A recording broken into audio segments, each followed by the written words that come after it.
আপনি 2 হাত 20 সেকেন্ডে ধোয়া আর মুখের মধ্যে মাস্ক লাগায় মনে করছেন আপনি করোনা থেকে বিদায় পেয়ে গেছেন আর করোনা আমাদের ক্ষতি করতে পারে নাই। এত সোজা নয়।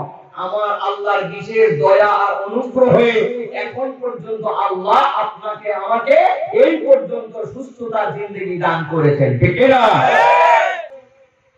আল্লাহর প্রতি কৃতজ্ঞ থেকে বলতে হবে আলহামদুলিল্লাহ।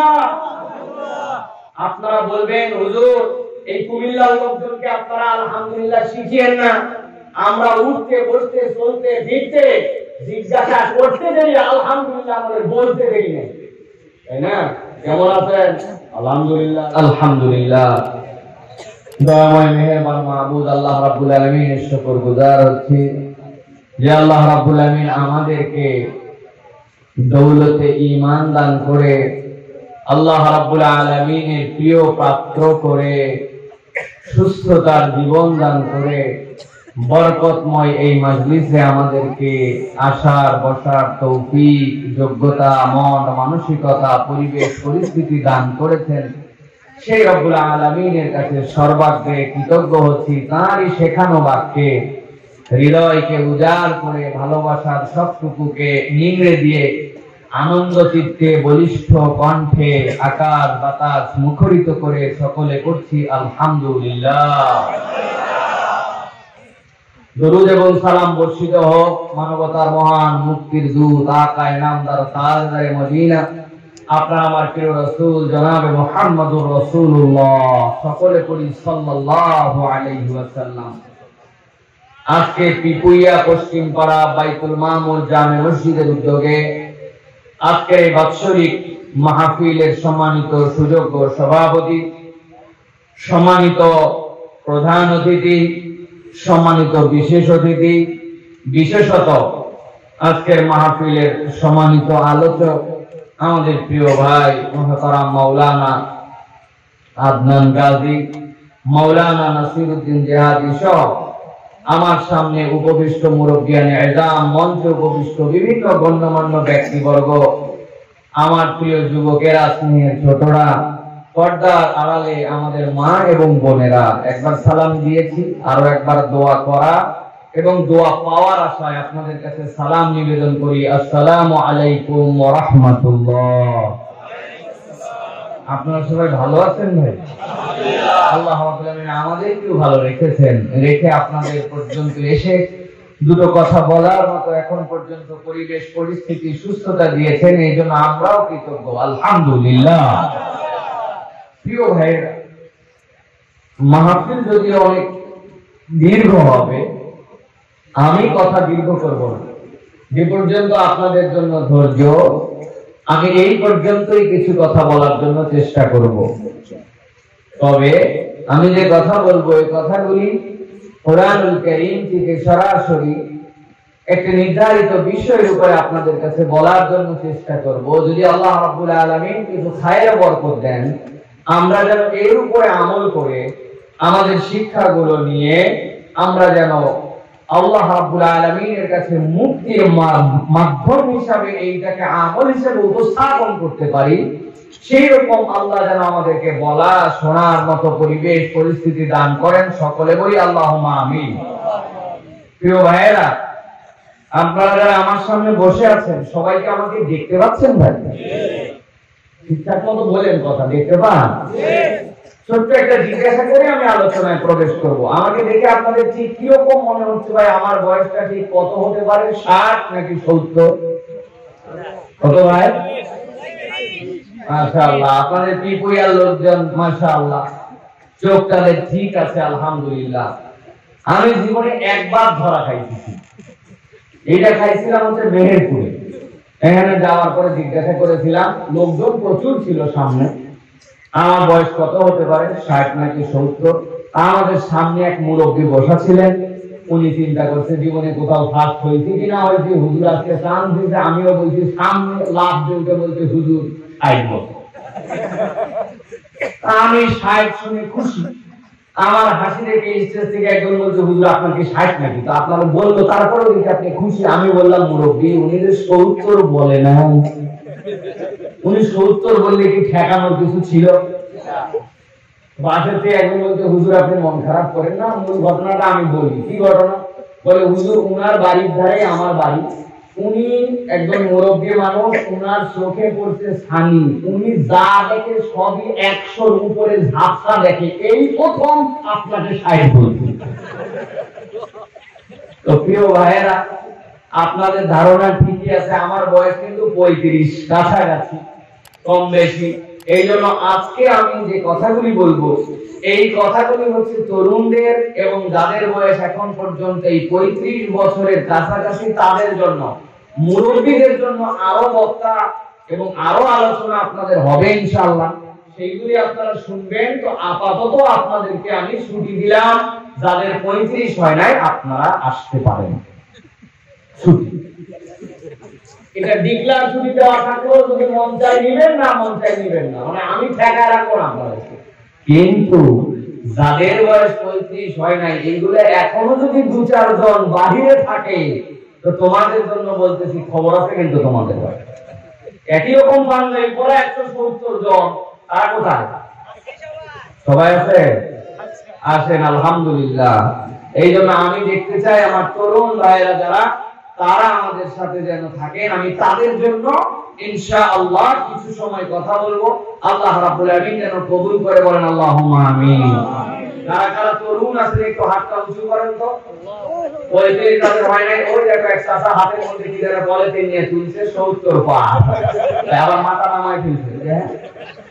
হাত উঁচু করছেন, কানটা মুরব্বীরা চুপচাপ থাকেন। এখন শুধু তরুণ যুবকরা একটা তাকবীর দিবে, মুরব্বীদের কোনো ওয়াজও নাই, আওয়াজও নাই। চাচা হাত তুলছেন কেন? মাস্ক করে বিরাট চালাক হয়েছে চাচা, দেখেন ওকে দাড়ি পাতা আমি একটু দেখা যায়, ওই ফাঁকটা হাত তুলে ঘুরে বয়সগুলো কই দিচ্ছে। হ্যাঁ, চাচা হাত তুলবে না, শুধু মুরব্বীরা, শুধু তরুণরা হাত তুলেছেন। আপনারা একটা তাকবীর দেন, লিল্লাহি তাকবীর, আলহামদুলিল্লাহ, হাত নামান। এবার যাদের জন্য ওয়াজ হবে না, আপনারা আছেন বাবা? আপনারা আছেন?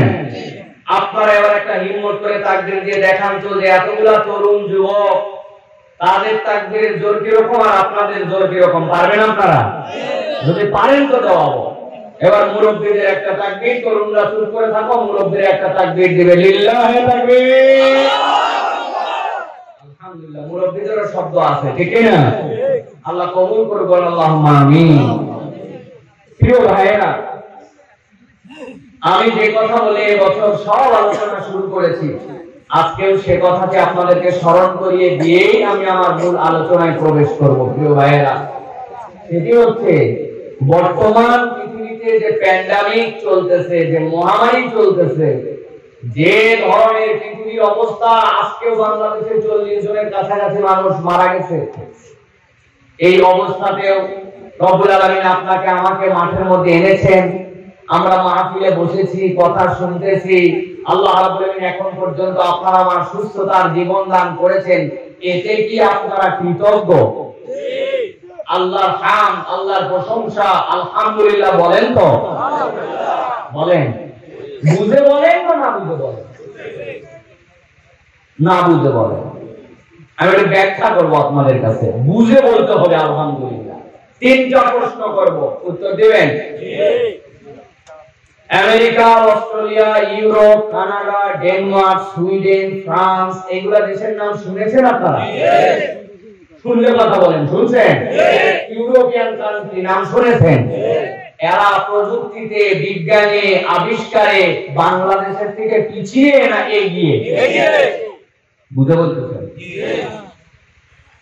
ইউরোপ, আমেরিকা, কানাডা, এরা বিভিন্ন ধরনের মহাকাশ গবেষণা, বিভিন্ন ধরনের বৈজ্ঞানিক আবিষ্কার, বিভিন্ন ধরনের পৃথিবীকে আশ্চর্যান্বিত করার শিক্ষা দীক্ষা, এইগুলাতে পিছিয়ে না এগিয়ে?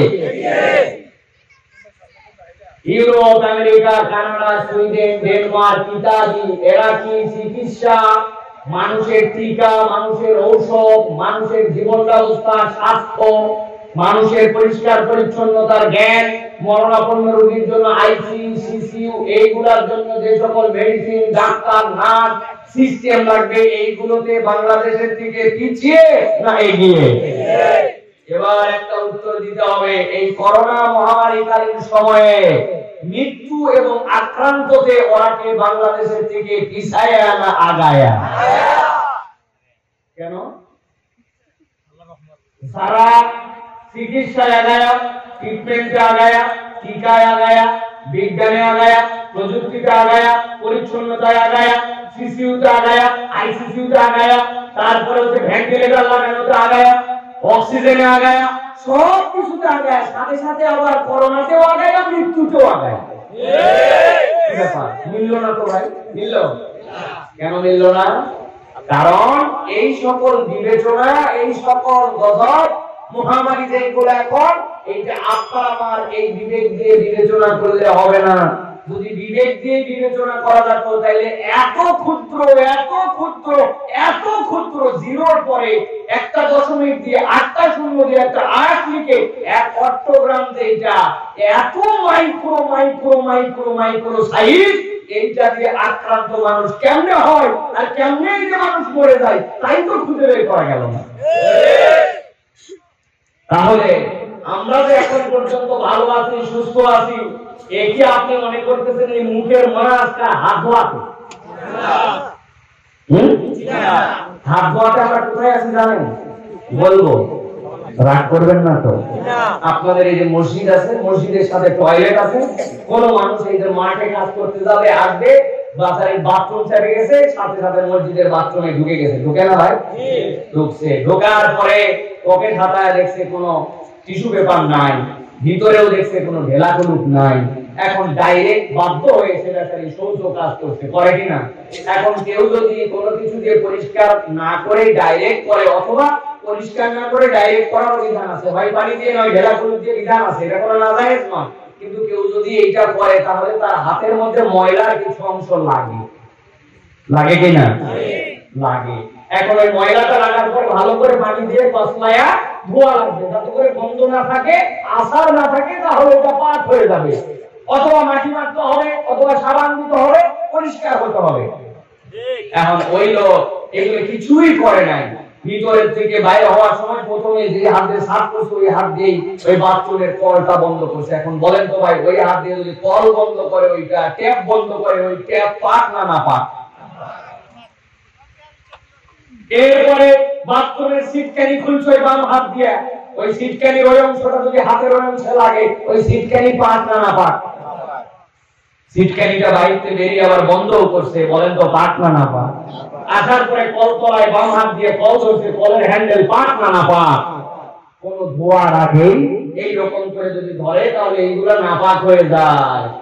এই পর্যন্ত তো ছিল, এখন মুখে ডান হাত দিয়ে কুলি করে গোটা মুখে পানি দিবে, দুই হাত দিয়ে এরকম করে এক আঁচলা পানি নিয়ে হাত ধোয়ার আগে ওই হাতকে নিজের মুখ ধুইছে। এরকম লোকে আছে। আমি কিন্তু রাগ এড়ানোর জন্য, আপনাদেরকে ক্রিটিসাইজ করার জন্য বলছি না, স্মরণ করায় দেওয়ার জন্য। যাদের এইরকম পরিষ্কার পরিচ্ছন্নতার জ্ঞান, তাদের আপনি দুই হাত 20 সেকেন্ডে ধোয়া আর মুখের মধ্যে মাস্ক লাগায় মনে করছেন আপনি করোনা থেকে বিদায় পেয়ে গেছেন, আর করোনা আমাদের ক্ষতি করতে পারে নাই, এত সোজা নয়। আমার আল্লাহর বিশেষ দয়া আর অনুগ্রহে এখন পর্যন্ত আল্লাহ আপনাকে আমাকে এই পর্যন্ত সুস্থতার জিন্দেগি দান করেছেন, ঠিক না? বাঙালি, এই জন্য আল্লাহ রাব্বুল আলামিনের প্রতি কৃতজ্ঞ থাকতে হবে, আল্লাহর প্রতি কৃতজ্ঞ থেকে বলতে হবে আলহামদুলিল্লাহ। আপনারা বলবেন হুজুর এই কুমিল্লার লোকজনকে আপনারা আলহামদুলিল্লাহ শিখিয়েন না, আমরা উঠতে বসতে চলতে ফিরতে জিজ্ঞাসা করতে দেরি, আলহামদুলিল্লাহ আমাদের বলতে দেরি নেই, তাই না? কেমন আছেন? আলহামদুলিল্লাহ। শরীর কেমন? আলহামদুলিল্লাহ। বউ বাচ্চা কেমন?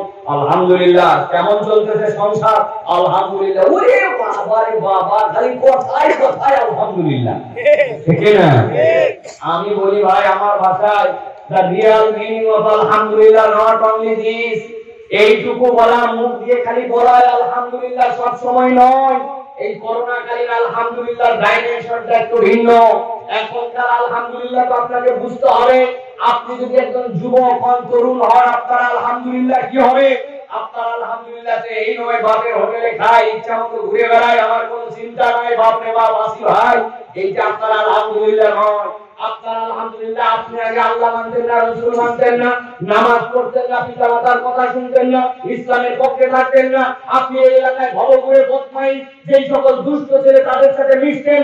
আল্লাহ তুমি আমাকে এত ভালো রেখেছো, এত সুস্থ রেখেছো, এইগুলো সব কিছু ত্যাগ করে দিয়ে আমি এখন কল্যাণের দিকে আসি, আমি এখন সালাত আদায় করি, আমি এখন পিতামাতার কথা শুনি, আমি এখন অন্যায় সংস্পর্শের সাথে যাই না। আল্লাহ আমি ভালো মানুষ হওয়ার চেষ্টা করতেছি। This is the Real meaning of আলহামদুলিল্লাহ। ঠিক না? বুঝেন আলহামদুলিল্লাহ কাকে বলে? আপনি যদি বিজনেসম্যান হন, আপনার আলহামদুলিল্লাহ কি? আগে আপনি ব্যবসা করছেন পুরো টাউটারি ব্যবসা, 1 নম্বর মারলে 2 নম্বর, 2 নম্বর 1 নম্বর বলে মানুষের সাথে প্রতারণা করছেন। আপনি সকাল 11টার সময় কাস্টমার আসলে মিথ্যা কথা বলে তার কাছে বিক্রির জন্য বলছেন তুমি আমার বোনের কাস্টমার। বিকাল বেলা একজন লোক চিনা নাই জানা নাই আপনার দোকানে আছে, আপনি বলছেন আপনি বলে আজকে কেনা দামে দিলাম, এই মিথ্যা কথা বলে তার সাথে 500 টাকা লাভ করছেন। এইরকম প্রতারণা ধোঁকাবাজি করে সারা জীবন ব্যবসা করছেন। আল্লাহ এখন এই সময়েও তুমি আমাকে নিরাপদে রেখেছো। কত কোটি কোটি টাকার মালিক, কত বড় বড় ব্যবসায়ী পুরা বাংলাদেশের রোদ কিনে নিতে পারে, এইরকম ব্যক্তিরা ওই করোনায় চলে গেল। আমার মতো এরকম একটা ক্ষুদ্র ব্যবসায়ীকে তুমি এখন পর্যন্ত ধ্বংস করো নাই। আল্লাহ আমি তোমার কাছে বললাম আর ধোঁকা দিব না, আর ওজন আর মিজানের পাল্লাতে মিথ্যা আমি মাপ দিব না, আর আমি মিথ্যা কথা বলবো না, আর আমি প্রতারণা করবো না। আজকের থেকে আমি একজন সলিড সিদ্দিকীন নবীদের সাথে ব্যবসায়ী হওয়ার মতো মন মানসিকতায় ব্যবসা করার নিয়োগ করলাম। This is the Real meaning of আলহামদুলিল্লাহ। ঠিক না? যে আলহামদুলিল্লাহ আপনি বলেন, আপনি খবর নিয়ে দেখেন কুমিল্লাতে অনেক হিন্দু পর্যন্ত আলহামদুলিল্লাহ বলেন। কি আপনারা আমাদের সমাজে থাকতে থাকতে এমন সুন্দর করে সালাম দেয় আসসালামু আলাইকুম। আমি বললাম এতটুকু ছেলে একটা কোন মাদ্রাসায় পড়ি ভাই? ওই আমি ব্রাহ্মণের ছেলে। এত সহি সালাম কোথায় পেয়েছে? আমাদের সমাজে থাকতে থাকতে ও তো আলহামদুলিল্লাহ বলে কথায় কথায়, লা ইলাহা ইল্লাল্লাহ কালেমা শরীফ সকাল সন্ধ্যা পড়ে, তার মানে কি এই মুখের টুকু বলায় আলহামদুলিল্লাহ হয়ে গেল? বুঝে নেন আলহামদুলিল্লাহ মানে মুরব্বী আপনার আলহামদুলিল্লাহ কি? আপনি জীবন কমিটির সভাপতি, সেক্রেটারি আর হচ্ছে ক্যাশিয়ার, 3 জন মিলে চায়ের দোকানে বসছেন, বসে পুরো গ্রাম পাড়ার গোষ্ঠী উদ্ধার করতেছেন। বিকাল বেলা পান খাচ্ছেন, বিলাল করতেছেন, আর চা খাচ্ছেন, আর জীবনগিরি করতেছেন। বাড়ির মধ্যে যায় বইয়ের সাথে খ্যাস খ্যাস খ্যাস খ্যাস করেন, ছোট বাচ্চা কাচ্চারা ধারাধারি করেন। আপনার চরিত্র এখন পর্যন্ত চেঞ্জ হলো না, আপনি এখন নবীওয়ালা হলেন না। আরে আপনার থেকে অনেক বুড়াদের ব্যাপারে স্বাস্থ্য বিজ্ঞানীরা বলছিল 60-এর উপরের কোন লোক বাংলাদেশে নাও থাকতে পারে, সেই আল্লাহ আপনার 80 বছর পর্যন্ত, 70 বছর পর্যন্ত এখন হেফাজত করছে। আপনি এখনো আল্লাহ এবং তার রাসূল, ইসলাম এবং তার পক্ষে আপনি চলেন না, এখন পর্যন্ত আচার আচরণ পরিবর্তন করেন নাই। কিসের আলহামদুলিল্লাহ আপনার? আপনি আল্লাহর কাছে বলেন আল্লাহ আগে যাই ছিলাম এই প্যান্ডামিকে আমাকে তুমি হেফাজত করছো, আমি তোমার প্রতি কৃতজ্ঞ আছি। আগে সব গুনাহ খাতাগুলো বাদ দিয়ে আল্লাহমুখী হলাম, ইসলামমুখী হলাম, নবীওয়ালা চরিত্র হলাম। This is the Real meaning of আলহামদুলিল্লাহ। ঠিক না? যে আপনি খালি বসে বসে কেমন আছো বাবা আলহামদুলিল্লাহ হয়ে গেল? বুঝে নেন আলহামদুলিল্লাহ কাকে বলে। এই কনসেপ্ট প্রত্যেকের জীবনে বুঝে বুঝে আপনি বাস্তবায়ন করেন, তবে আল্লাহর কাছে আমাদের কৃতজ্ঞ হবে। ঠিক না? প্রিয় ভাইয়েরা, আজকে আমরা যে বিষয়ে কথা বলবো সে বিষয়টি হচ্ছে কোরআন কারীমের সূরা ইয়াসিন থেকে আপনাদের কাছে আমি কতগুলো আয়াত কারিমা তেলাওয়াত করেছি। এই আয়াত কারিমার মধ্যে আল্লাহ রাব্বুল আলামিন দুনিয়ার জীবনের পরে যখন আমাদের দ্বিতীয় লাইফের দ্বিতীয় পার্ট আমাদের যখন শুরু হবে, আমাদের যে জীবনটাতে আমরা আছি এই জীবনটা আমাদের জন্য কখনো শেষ হয় না বা শেষ হবে না। আমরা অনেক সময় বলি আমাদের মরণের মাধ্যমে জীবন শেষ না, মরণের মাধ্যমে জীবনের একটা পার্ট শেষ, আরেকটা পার্টের শুরু। এটা মাত্র একটা ট্রানজাকশন, এটা মাত্র একটা বাহন যে এটার মাধ্যমে আপনি আরেকটা জীবনে গেলেন। এই জীবনের একটা লিমিট ছিল, ওই জীবনটা আনলিমিটেড। বুঝতে পারছেন? আমাদের জীবনের কোনো শেষ নাই, জীবনের কোনো শেষ নাই। এই একটা জীবন, তারপরে এটা হচ্ছে মাজরাউল আখিরা, ওই জীবনের এটা হচ্ছে কর্মস্থল। ভালো করে বুঝে নেন। আমরা অনেক সময় বলি মরে যাবো বাবা, চলে যাবো বাবা, শেষ হয়ে যাবো বাবা। একটাই জীবন, জীবন একটাই, কিন্তু এই দুনিয়ায় সেই জীবন শেষ নয়। এই জীবনের একটা পার্ট এই পারে চলতেছে, আরেকটা পার্ট ওই পারে আছে। ওই পারে যাওয়ার পরে যখন আমরা ওই পারে পৌঁছাবো, দুনিয়ার বুকে যেভাবে চলছি আল্লাহ বলছেন ওই পারে যাওয়ার পরে ডাইমেনশনটা একটু ভিন্ন হবে। আল্লাহ রাব্বুল আলামিন বলছেন দুনিয়ার মানুষরা যখন এই দুনিয়ার জীবনটা তোমাদের শেষ হয়ে যাবে, দুনিয়ার জীবন শেষ হওয়ার পরে পরকাল নামক একটা জীবন তোমাদের শুরু হবে। ওই জীবনে আল্লাহ রাব্বুল আলামিন সব মানুষগুলোকে তার সামনে হাজির করে দিবেন। আল্লাহর সামনে সব মানুষগুলা যখন দাঁড়িয়ে যাবে, দাঁড়িয়ে যাওয়ার পরে রব্বুল আলামিন সব মানুষের দিকে এবার নজর ফিরিয়ে দিবেন। যেই না আল্লাহ রাব্বুল আলামিন নজর ফিরিয়ে দিবেন, নজর ফিরানোর পরে আল্লাহ তার ফেরেশতাদেরকে বলবেন আজকের দিনে আমার সামনে যত মানুষ এসেছে সব মানুষের আমলনামাগুলো আমার সামনে হাজির করে দাও। আল্লাহর সামনে যখন বান্দাদের আমলনামা হাজির করে দেওয়া হবে, আল্লাহ তাআলা পৃথিবীর সব মানুষের আমলনামাগুলোকে মৌলিক তিনটা ভাগে ভাগ করবেন। কয়টা ভাগে? একটা ভাগের আমলনামার মধ্যে আল্লাহ রাব্বুল আলামিন যখন দেখবেন ওই আমলনামার মধ্যে মানুষের জন্য দুনিয়ার বুকে শিরক আছে, মানুষের জন্য ওই আমলনামার মধ্যে কুফর আছে, মানুষের জন্য আল্লাহর অবাধ্যতা আছে। আল্লাহ রাসূল বলেন ইন্নাল্লাহা লা ইয়ানজুরু ইলাইহা, যেই আমলনামার মধ্যে শিরক দেখা যাবে, যেই আমলনামার মধ্যে কুফর দেখা যাবে, যেই আমলনামার মধ্যে ওইখানে যাওয়ার পরে আল্লাহ রাব্বুল আলামিনের সাথে অংশী স্থাপন দেখা যাবে, আল্লাহ রাব্বুল আলামিন রাসূল বলেন আল্লাহ সেই আমলনামার দিকে তাকাবেন না, আল্লাহ সেই দিকে মুখ ফিরাবেন না। আল্লাহ ফেরেশতাদেরকে বলবেন এই বান্দাদের সাথে আমার কোনো সম্পর্ক নাই, তাদের আর কোনো বিচার নাই, কিচ্ছু নাই, এই মানুষগুলোকে জাহান্নামের দিকে হাঁটাতে শুরু করো। দুই নম্বর একটা আমলনামা আসবে, আল্লাহ রাব্বুল আলামিন বলছেন ওই আমলনামার মধ্যে কাদের নাম থাকবে জানো নাকি? ওই আমলনামার মধ্যে ওই মানুষগুলোর নাম থাকবে যেই মানুষগুলা দুনিয়ার বুকে শিরক করে নাই, যেই মানুষগুলা দুনিয়ার বুকে কোন রকম কুফর করে নাই, আল্লাহর সাথে কাউকে শরীক করে নাই, কিন্তু ওই বান্দার আমলনামাগুলোর মধ্যে জুলুম করা যাবে। ওই বান্দাগুলা স্বামী হিসাবে স্ত্রীর সাথে জুলুম করেছিল, স্ত্রী হিসাবে স্বামীর সাথে জুলুম করেছিল, ওস্তাদ হিসাবে ছাত্রের সাথে জুলুম করেছিল, প্রশাসক হিসাবে অধীনস্থের উপরে জুলুম করেছিল, মালিক হিসাবে শ্রমিকের উপরে জুলুম করেছে। দুনিয়ায় যত ধরনের জুলুমবাজ থাকবে তাদের আমলনামায় শিরক নাই কিন্তু জুলুম আছে, বান্দার হক নষ্ট করার গুনাহ আছে। আমার আল্লাহ বলবেন তাদের জন্য আরেকটা আমলনামা, আরেকটা দেওয়ান, আরেকটা রেজিস্টার খুলে এই বান্দাগুলোকে আলাদা করে রাখো। তিন নম্বরের পর আল্লাহ রাব্বুল আলামিন এক শ্রেণীর আমলনামা দেখতে পাবেন, গভীর মনোযোগ দিয়ে বুঝেন। আল্লাহ রাব্বুল আলামিন একটা আমলনামা হাজির করবেন, সেই আমলনামার মধ্যে বান্দাদের শিরক নেই, সেই আমলনামার মধ্যে বান্দাদের জন্য জুলুম নাই, কিন্তু সেই আমলনামার মধ্যে অনেক গুনাহ খাতা তারপরেও রয়ে গেছে, কিন্তু বান্দার হক নষ্ট করার গুনাহ নাই, বান্দার সাথে জুলুম করার গুনাহ নাই। আমলনামার মধ্যে শিরক নাই, আমলনামার মধ্যে জুলুম নাই, কিন্তু আমলনামার মধ্যে গুনাহ রয়ে গেছে। আল্লাহ নবী বলছেন ও দুনিয়ার মানুষ শুনে রাখো, ওই শ্রেণীর আমলনামা তৃতীয় শ্রেণী যারা হবে তাদের ব্যাপারে আমার আল্লাহ রাব্বুল আলামিনের সিদ্ধান্ত দিন কি হবে ভালো করে জেনে রাখো। কাতাবাল্লাহু আলা নাফসিহি মিয়াতু রাহমাত, আমার আল্লাহ রাব্বুল আলামিন নিজের উপরে 100টা রহমতকে নির্ধারণ করে নিয়েছেন। আল্লাহ নিজেই রহমতকে নির্ধারণ করেছেন। ওই 100টা রহমতের মধ্যে 99টা রহমতকে আল্লাহ রিজার্ভ করেছেন, আর একটা রহমত দুনিয়ার মানুষকে দিয়েছেন।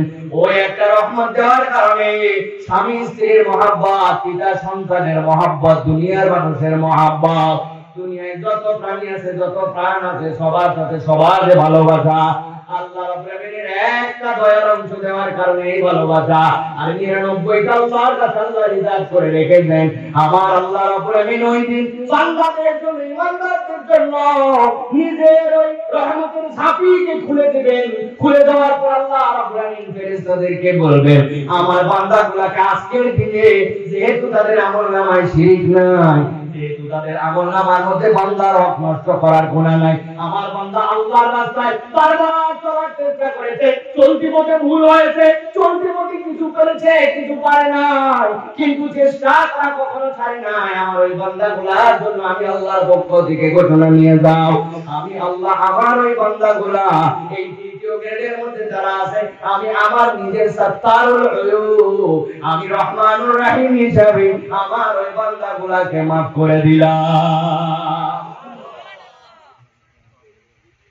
আমার আল্লাহ রাব্বুল আলামিন যেই ওই বান্দাগুলাকে মাফ করবেন, আল্লাহ রাব্বুল আলামিন বলছেন মাফ করার সাথে সাথে আল্লাহ রাব্বুল আলামিন ওই বান্দাগুলার জন্য একটা ঘোষণা দিবেন, আমার বান্দাকে তো মাফ করা হয়েছে, কিন্তু আমার বান্দারা এখনো মনে মনে ভাবতেছে যে গুনাহ করছিলাম, অমুক দিন তো নামাজ আমি ছেড়ে ফেলেছিলাম, অমুক দিন তো আমার একটা ভুল ছিল, আমি তো জানি আল্লাহ আমার জ্ঞাত সারে এইটা আছে, আজকের দিনে তারপরে আমার রব আমারে কেমনে মাফ করলো, আদৌ কি আমার রব আমারে মাফ করছেন না করেন নাই, মাথার মধ্যে নানান চিন্তা বান্দার আসতে পারে।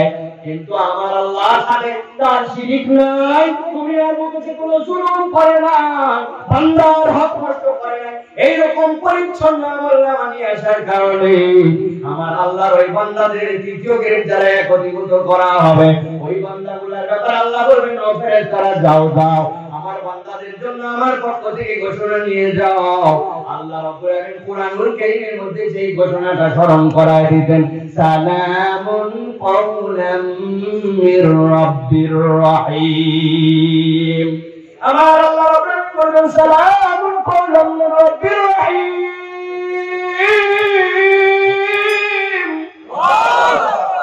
ও ফেরেশতারা আমার বান্দাদের জন্য আমি আল্লাহর পক্ষ থেকে সালাম দিয়ে দাও, সালামের ঘোষণা দিয়ে দাও, আমার বান্দাদেরকে বলে দাও এই সালামটা স্বয়ং রবের পক্ষ থেকে বান্দাদেরকে যেই না সালাম দিয়ে দেওয়া হবে, সালাম পাওয়ার সাথে সাথে ওই বান্দাদের তিন ধরনের অবস্থা হয়ে যাবে। এক ধরনের অবস্থা তাদের জন্য হবে, আমার আল্লাহ রাব্বুল আলামিন তাদের ডান হাতে আমলনামা দিয়ে দিবেন, যেই না তাদের ডান হাতে আমলনামা চলে আসবে, বান্দারা এমন খুশি হবে, এই আমলনামা নিয়ে ভোর লাগাবে, তার আত্মীয় কোথায়, তার স্বজন কোথায়, তার পরিবার কোথায়, তার স্ত্রী কোথায়, দৌড় দিয়ে বলবে দেখো দেখো আমার আমলনামা দেখো, আমার আল্লাহ আমার সাথে কি ব্যবহার করেছেন। আমার আল্লাহ বলবেন ও আমার বান্দারা আয় আয় আমার কাছে আয়, একটা নিয়ামত তো কেবল ডানাতে দিয়েছি, দুই নম্বর নিয়ামত তো এখনো পাস নাই। আল্লাহ রাব্বুল আলামিন এরপরে ফেরেশতাদেরকে বলবেন ইয়াসানুরুহুম বাইনা আইদিহিম ওয়া বিআইমানিহিম, আমার বান্দাদের এবার বুকের মধ্যে, তাদের মাথার মধ্যে, তাদের হাতের মধ্যে দুইটা আমার পক্ষ থেকে নিয়ামত ইনস্টল করে দাও, সাথে সাথে তাদের সামনে থেকে আর তাদের ডান দিকে এক ধরনের নূর চমকাইতে শুরু করবে। আমার রাসূল বলছেন শোনো, ওই নূরের পাওয়ার কত হবে জানো নাকি? যার ইমানের তেজ যত বেশি তার নূরের পাওয়ার তত বেশি। এমন নূরওয়ালা মানুষ হবে এক শহর থেকে আরেক শহর পর্যন্ত তার কপালের চমকানি দিয়ে আলোকিত হয়ে যাবে। আর যে মানুষগুলা আলো খুব বেশি হবে না, তাদের ওই বৃদ্ধাঙ্গুলি থেকে একটু আলো বের হবে, ওই আলো কখনো জ্বলে কখনো বন্ধ হয়ে যায়। আমার আল্লাহ রাব্বুল আলামিন বলেছেন ও দুনিয়ার মানুষ, সেই বান্দাদের ওই বৃদ্ধাঙ্গুলি থেকে একটু আলো আসবে আবার বন্ধ হয়ে যাবে, ওই আলোর ঝলক কেমন হবে, ওই আলো দিয়ে ওই বান্দাগুলা নিজেদের জান্নাত পর্যন্ত খুঁজে নিতে পারবে। সুবহানাল্লাহ। গভীর মনোযোগ দিয়ে বুঝেন, আলোচনার মধ্যে এখন প্রবেশ করব, ভূমিকাটা একটু বুঝতে পারছেন তো?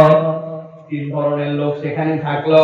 এক ধরনের ব্যাপার আল্লাহ রাব্বুল আলামিন বললেন তোমাদের দিকে দেখা সাক্ষাৎ নাই, আলাদা হয়ে যাও। আরেক দলকে পেন্ডিং রাখা হয়েছে, তোমাদের হিসাব বরাবর করতে হবে, তোমরা বান্দার হক নষ্ট করে আসছো, জুলুম করে আসছো, অন্যায় অবিচার করে আসছো। আরেক দলকে আল্লাহ রাব্বুল আলামিন বললেন তোমাদের খোঁজ খবরে তোমরা ডাইরেক্ট জান্নাতের দিকে রওনা হয়ে যাও। এই তিন শ্রেণীর লোকের মধ্যে আল্লাহ রাব্বুল আলামিন যাদেরকে সালাম দিয়ে দিবেন, ওই সালাম প্রাপ্ত লোকগুলা যখন জান্নাতের দিকে রওনা হয়ে যাবে, ওই জান্নাতের দিকে রওনা হওয়ার সাথে সাথে দেখা যাবে কতগুলা মানুষ, ওই মানুষ যাদেরকে আল্লাহ রাব্বুল আলামিন সালাম দিয়ে দিয়েছেন, ওই লোকগুলোর সাথে আস্তে পিছতে জড়ো হয়ে, ওই লোকগুলোর সাথে মিশে মিশে ওই লোকের সাথে তালগোল পাকায়া আল্লাহ সালাম প্রাপ্ত বান্দাদের সাথে তারা জান্নাতের দিকে রওনা হবে। আমার আল্লাহ রাব্বুল আলামিন বলছেন, যেই নাই মানুষগুলা সালাম প্রাপ্ত হওয়ার পরে আরেক দল যখন তাদের সাথে একত্রিত হয়ে একসাথে মিশে যখন ওই কিয়ামতের দিনে তাদের সাথে জান্নাতের দিকে হাঁটা দিতে শুরু করবে, আমার রাব্বুল আলামিন সাথে সাথে ফেরেশতাদেরকে ঘোষণা দিবেন, ও ফেরেশতা, এখনই তোমরা ময়দানে নামো। দুনিয়ার মানুষকে আল্লাহ রাব্বুল আলামিন সালাম করে দিচ্ছেন, দুনিয়ার মানুষ মনে রাখ, আমি রাব্বুল আলামিন দুনিয়ার বুকে তোরা যখন ছিলি, দুনিয়ার বুকে আমি রাব্বুল আলামিন কখনো আমার অবাধ্য বান্দা এই দুইজনের মানুষকে আমি রাব্বুল আলামিন আলাদা করি নাই। আলাদা করছেন আল্লাহ, বুঝেন নাই আপনারা? বলেন তো ভাই, একজন ৫ ওয়াক্ত নামাজি, একজন ইমানদার, সে যদি আখ লাগায়, তুষার লাগায়, তার আখটা হয় মিষ্টি মিষ্টি, আর একজন বেনামাজি আখ লাগালে তার আখ হয় তিতে। মুসলমান যদি জমিতে ধান লাগায়, মুসলমানের জমির ধান হয় বিঘাতে ১০ মণ, আর হিন্দুর জমির ধান হয় বিঘাতে ২ মণ। মুসলমান যদি কোন রকম ভাবে কোন আবাদ করে, ক্ষেত করে, তাহলে আবাদ ক্ষেতের মধ্যে পানি দেওয়া লাগে না, কিছু দেওয়া লাগে না। আর যদি হিন্দু বা অন্য ধর্মাবলম্বী যদি আবাদ করে, তাহলে তার সার পানি সব বিল দেওয়া লাগে। এরকম কি বুঝাচ্ছি, বোঝার চেষ্টা করেন। দুনিয়ার বুকে আপনি আল্লাহকে মেনেছেন আর আল্লাহকে মানেন নাই, দুনিয়ার বুকে আল্লাহর আনুগত্য করেছেন আর আনুগত্য করেন নাই, মৌলিক বিষয়ে রব্বুল আমিন তার বান্দাদেরকে দুনিয়ায় আলাদা করেন নাই। কিন্তু আমার আল্লাহ রাব্বুল আমিন বলছেন, যেই আল্লাহ রাব্বুল আমিন কিয়ামতের দিনে এক শ্রেণীকে বলবেন, সালামুন কওলাম মির রাব্বির রহিম, তোমাদেরকে সালাম দিয়ে দেওয়া হলো। ওই বান্দাগুলোর সাথে একটা দল এবার আস্তে আস্তে মিলে মিশে বান্দাদের সাথে চলতে শুরু করবে। আমার আল্লাহ রাব্বুল আমিন সাথে সাথে ফেরেশতাদেরকে বলবেন, আজকে এই দিনে ওই সুযোগ আর দেওয়া হবে না। ও ফেরেশতারা যাও, ওই কিয়ামতের ময়দানে যেই বান্দারা আমার বান্দাদের সাথে সাথে চলতে শুরু করেছে, সালাম প্রাপ্ত বান্দাদের সাথে আজকে আমি রব্বুল আমিন তাদেরকে একসাথে রাখবো না। আল্লাহ ঘোষণা দিবেন, ওয়ান্তাসুল ইয়াউমা আইয়ুহাল মুজরিমুন, আজকের দিনে যারা মুজরিম, আজকের দিনে যারা অপরাধী, আজকে যারা সালাম প্রাপ্ত, দুনিয়ার বুকে একসাথে ছিল, আমি কিচ্ছু বলি না আল্লাহ, কিন্তু আজকের দিনে আমি রব্বুল আমিন এই দুই দলকে একসাথে থাকতে দিব না। সালাম প্রাপ্ত আর সালাম ছাড়া যেই দল, এই দুই দলকে একটা একটা করে ঘাট ধরে ধরে বেছে বেছে আলাদা করে ফেলো। ওয়ান্তাজ মানে কি? ওয়ান্তাজের ব্যাখ্যা কি ভালো করে বুঝে নেন, আমি আপনাদের আঞ্চলিক ভাষায় বুঝাই।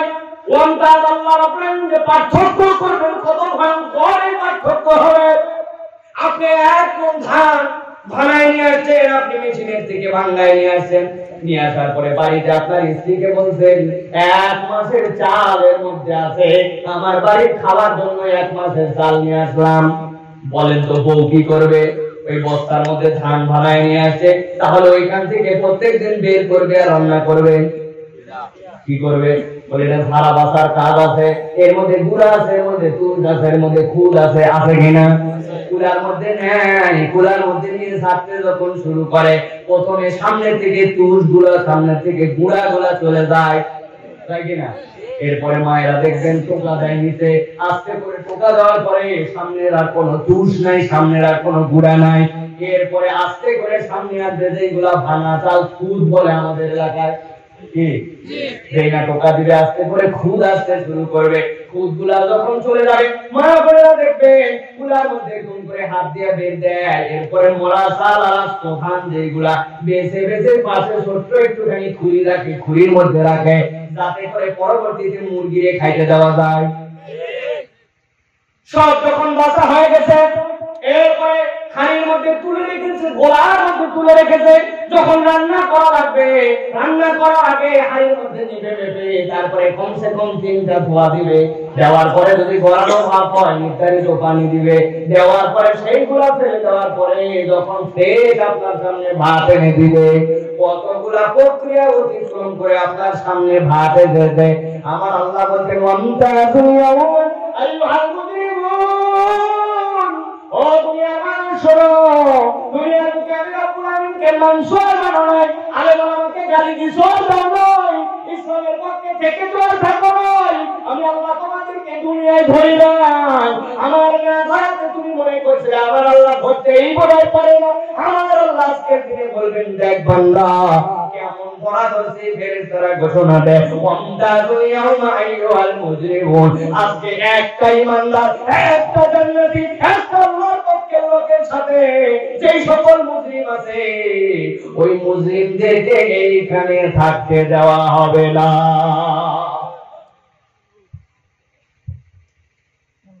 আল্লাহ রাব্বুল আলামিন এরপর বলছেন, প্রতি লাইনে লাইনে আপনার আমার জন্য শিক্ষা আছে, ভালো করে বুঝেন। আল্লাহ বলছেন একটা দল সালাম প্রাপ্ত হলো, বুঝতে পারতেছেন, আর একটা দলকে মুসলিম করে আলাদা করে দেওয়া হলো। আল্লাহ এখন ব্যাখ্যা করতেছেন, আচ্ছা একটা দলকে সালাম পাইলো, আর একটা দলকে মুসলিম হইলো, আজকে আলাদা করে দেওয়া হলো। কিসের মানদণ্ড আলাদা করা হলো? ভিত্তিটা কি? কেন আজকে আলাদা করলাম? আল্লাহ বান্দাদেরকে জানাচ্ছেন, শোন শোন কেন আলাদা করছি। আল্লাহ বলছেন, আলাম আহাদ ইলাইকুম ইয়া বানি আদম আল্লা তা'বুদুশ শাইতান। আল্লাহ রাব্বুল আলামিন বলছেন, আলাম আহাদ ইলাইকুম ইয়া বানি আদম, ছোট্ট একটু শব্দ ইয়া বানি আদম, কিন্তু আমার আল্লাহ রাব্বুল আলামিন এর মধ্যে বিগ একটা মেসেজ দিয়ে রাখছেন। দুনিয়ার বুকে আদম আলাইহিস সালামের পর থেকে কিয়ামত পর্যন্ত যত মানুষ আসবে, আল্লাহ রাব্বুল আলামিন সব মানুষকে এর মধ্যে সম্পৃক্ত করেছেন। আপনি আওয়ামী লীগ করেন না, আপনি বিএনপি করেন, আপনি জামাত করেন না, আপনি জাসদ করেন, আপনি খ্রিস্টান না, আপনি বাঙালি, আপনি মুসলমান না, আপনি ইহুদি, আল্লাহ রাব্বুল আলামিন এরকম করে কাউরে মেনশন করেন নাই। আপনি কি প্রথম প্রজন্মের মানুষ নাকি কিয়ামতের দিনের আগের মানুষ? আল্লাহ বলেন নাই। আল্লাহ বলেন, আলাম আহাদ ইলাইকুম ইয়া বানি আদম, ও আদমের সন্তান, যত সন্তান আছো দুনিয়ার বুকে, আমি আল্লাহ সব সন্তানকে বললাম, আমি আল্লাহ কি তোমাদের কাছে একটা ওয়াদা করাইছিলাম কিনা? ওয়াদা কয়টা? কয়টা? আমার আল্লাহ বলেন, কাদেরকে ওয়াদা করাইছি? আলাম আহাদ ইলাইকুম ইয়া বানি আদম, আদমের সন্তান যারা, আমি তাদের কাছে ওয়াদা নিয়েছি। কি ওয়াদা নিয়েছি? আল্লাহ তা'বুদুশ শাইতান।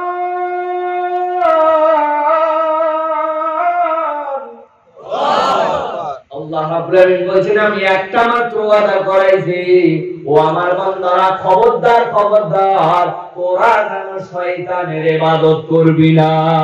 কার ইবাদত? বুঝতে হবে এবং তিনটা উত্তর দিতে হবে। এখন ভালো করে বুঝেন তো, আল্লাহ রাব্বুল আলামিন এখানে বলছেন, এক দলে সালাম দিলেন, দেওয়ার পরে তাদেরকে জান্নাতের গাড়ি লাগায় দিলেন। ওই মানুষগুলা বউ বাচ্চা কাচ্চা সব নিয়ে জান্নাতের দিকে রওনা হয়ে গেল। সাথে সাথে আরেকটা দল ওর সাথে যুক্ত হলো, হয়ে তারাও চান্স নিছিল যদি এর সাথে সাথে যাওয়া যায়। আমার আল্লাহ বলছেন, না না, আজকে তোমাদেরকে যেতে দেওয়া হবে না। তাদেরকে আলাদা করে ফেলে দেওয়া হলো। আলাদা করার পর আল্লাহ কারণ ব্যাখ্যা করছেন, আলাম আহাদ ইলাইকুম ইয়া বানি আদম, ও আদমের সন্তানরা, আমি কি তোমাদের কাছে একটা ওয়াদা নিয়েছিলাম না? কি ওয়াদা নিয়েছিলাম? আল্লাহ তা'বুদুশ শাইতান, খবরদার খবরদার তোমরা যেন শয়তানের ইবাদত করবে না। আপনাদের কাছে জিজ্ঞাসা করি ভাই, দুনিয়ার বুকে কি কেউ আসলে শয়তানের ইবাদত করে নাকি? করে? তিনটা প্রশ্ন দিব, বুঝে থাকলে উত্তর দিবেন। বলেন তো, আপনাদের এলাকায় একটা লোক আছে, সেই লোকটা 5 ওয়াক্ত নামাজ পড়ে, 1 ওয়াক্ত নামাজও ছাড়ে না, আল্লাহ রাসূলকে মহব্বত করে, জুম্মার নামাজ পড়ে, ঈদের নামাজ পড়ে, আগে আগে মসজিদে যায়। এরকম মুসল্লি আছে না ভাই? ওই মুসল্লির কাছে যে যদি জিজ্ঞাসা করেন, ও মুসল্লি ভাই, তুমি যে 5 ওয়াক্ত নামাজ পড়ো, কোন নামাজ ছাড়ো না, আগে আগে মসজিদে যাও, তুমি কার জন্য এই ইবাদত করো? চিৎকার করে বলেন তো, কার কথা বলবে? ঘুমাই গেছেন ভাই? কার কথা বলবে?